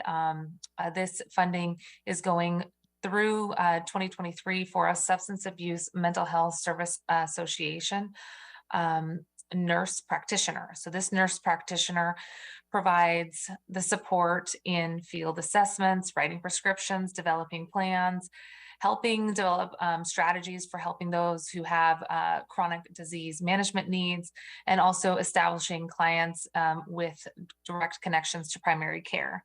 This will allow the Health One team to add another layer of service beyond what they already provide, or I should say extend the service for another year beyond what they already provide. So thank you again for the idea being flagged directly from firefighters themselves. And as folks know, we have extended the Health One teams in the last few years' budgets. Really excited to hear the Health One van number 3 is operational. And when we asked how can we support the firefighters even more this year, this was one of the concepts that was brought up. So excited to bring this forward. And thank you again, Councilmember Herbold, for expressing your interest in being a co-sponsor. I don't know if you need to make the official motion or not, but I will note for the record your interest. Thank you. Great, I saw her hand raised, so I will add you as a co-sponsor. Councilmember Herbold adding her name as a co-sponsor. Councilmember Herbold. Councilmember Lewis. Thank you, Madam Chair. I would also like to be added to this item. Thank you very much. Councilmember Lewis adding his name to this item as well. Okay, colleagues, I'm not seeing any additional comments or questions. Oh, Councilmember Strauss, please go ahead. May I also join as a co-sponsor? Thank you. Yes, you may.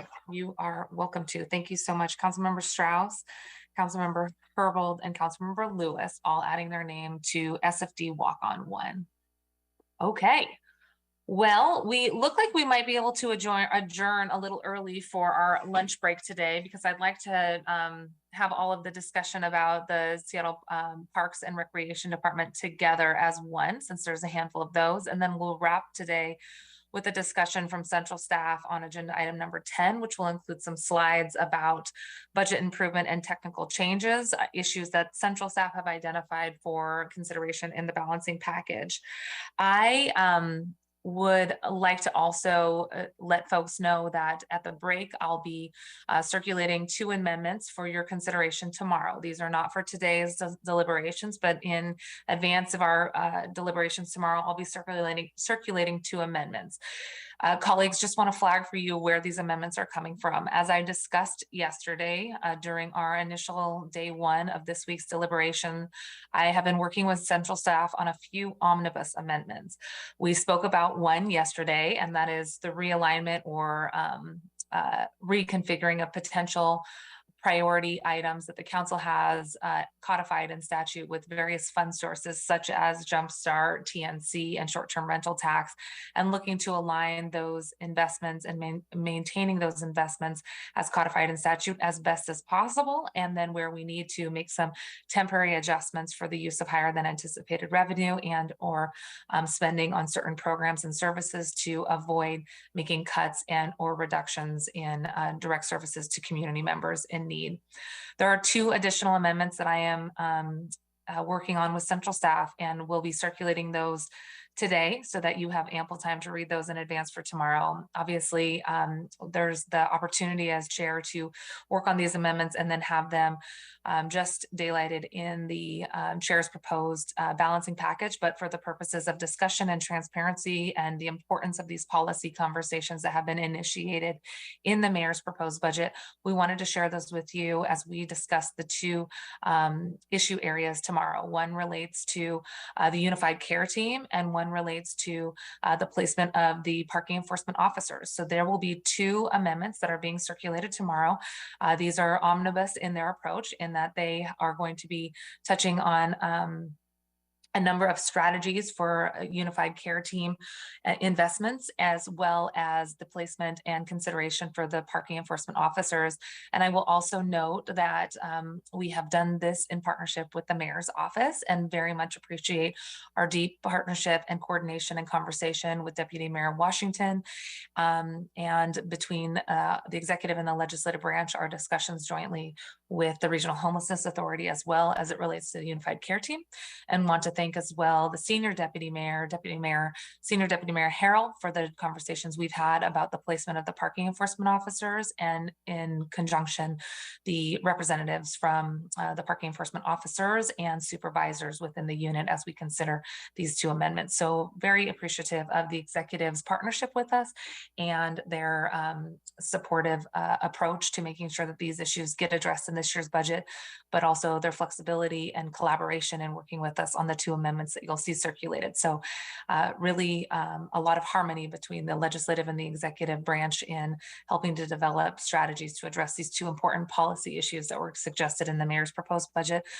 With the 2 amendments, you'll see the work that we've done in collaboration being sent to you shortly. So those will be in tomorrow's agenda, but I wanted to flag for you, those are the last 2 omnibus amendments, and those will be sent to you for your consideration and review throughout today as we take on those 2 topics tomorrow. Deputy Director Panucci, please go ahead and add any additional clarification. Thank you, Chair Mosqueda. I would just note for the public and for council members, those 2 amendments you just described are actually included and published to the agenda. They were included in the packet, so they've been already distributed. It's HSD 035, that is the unified care team item, and S.020, which is the parking enforcement officer related amendments. So they should be in the materials distributed last night for tomorrow's discussion. And then for the public, we will get the other walk-on amendments that were discussed yesterday and today to the clerks to add to the legislative record at some point after committee. Okay, thanks. I understood that we were going to send those around to folks today to explain why there was one sponsor listed, and that is the why. The one sponsor is me as the chair, and wanting to work with central staff to work on these in collaboration with the executive's office and relevant community partners as well. Wanted to provide you with that additional context and also draw your attention to them because they are a great example of the cross collaboration with the mayor's office and the legislative branch as we think through these tough issues in this budget time. Okay. Well, with that, thank you again. And we are going to take on SPR and the budget improvement and technical changes at 2 p.m. If there's no objection, the Seattle City Council Select Budget Committee meeting will be at recess until 2 p.m. today. Hearing no objection, have a profound lunch and we will see you very soon.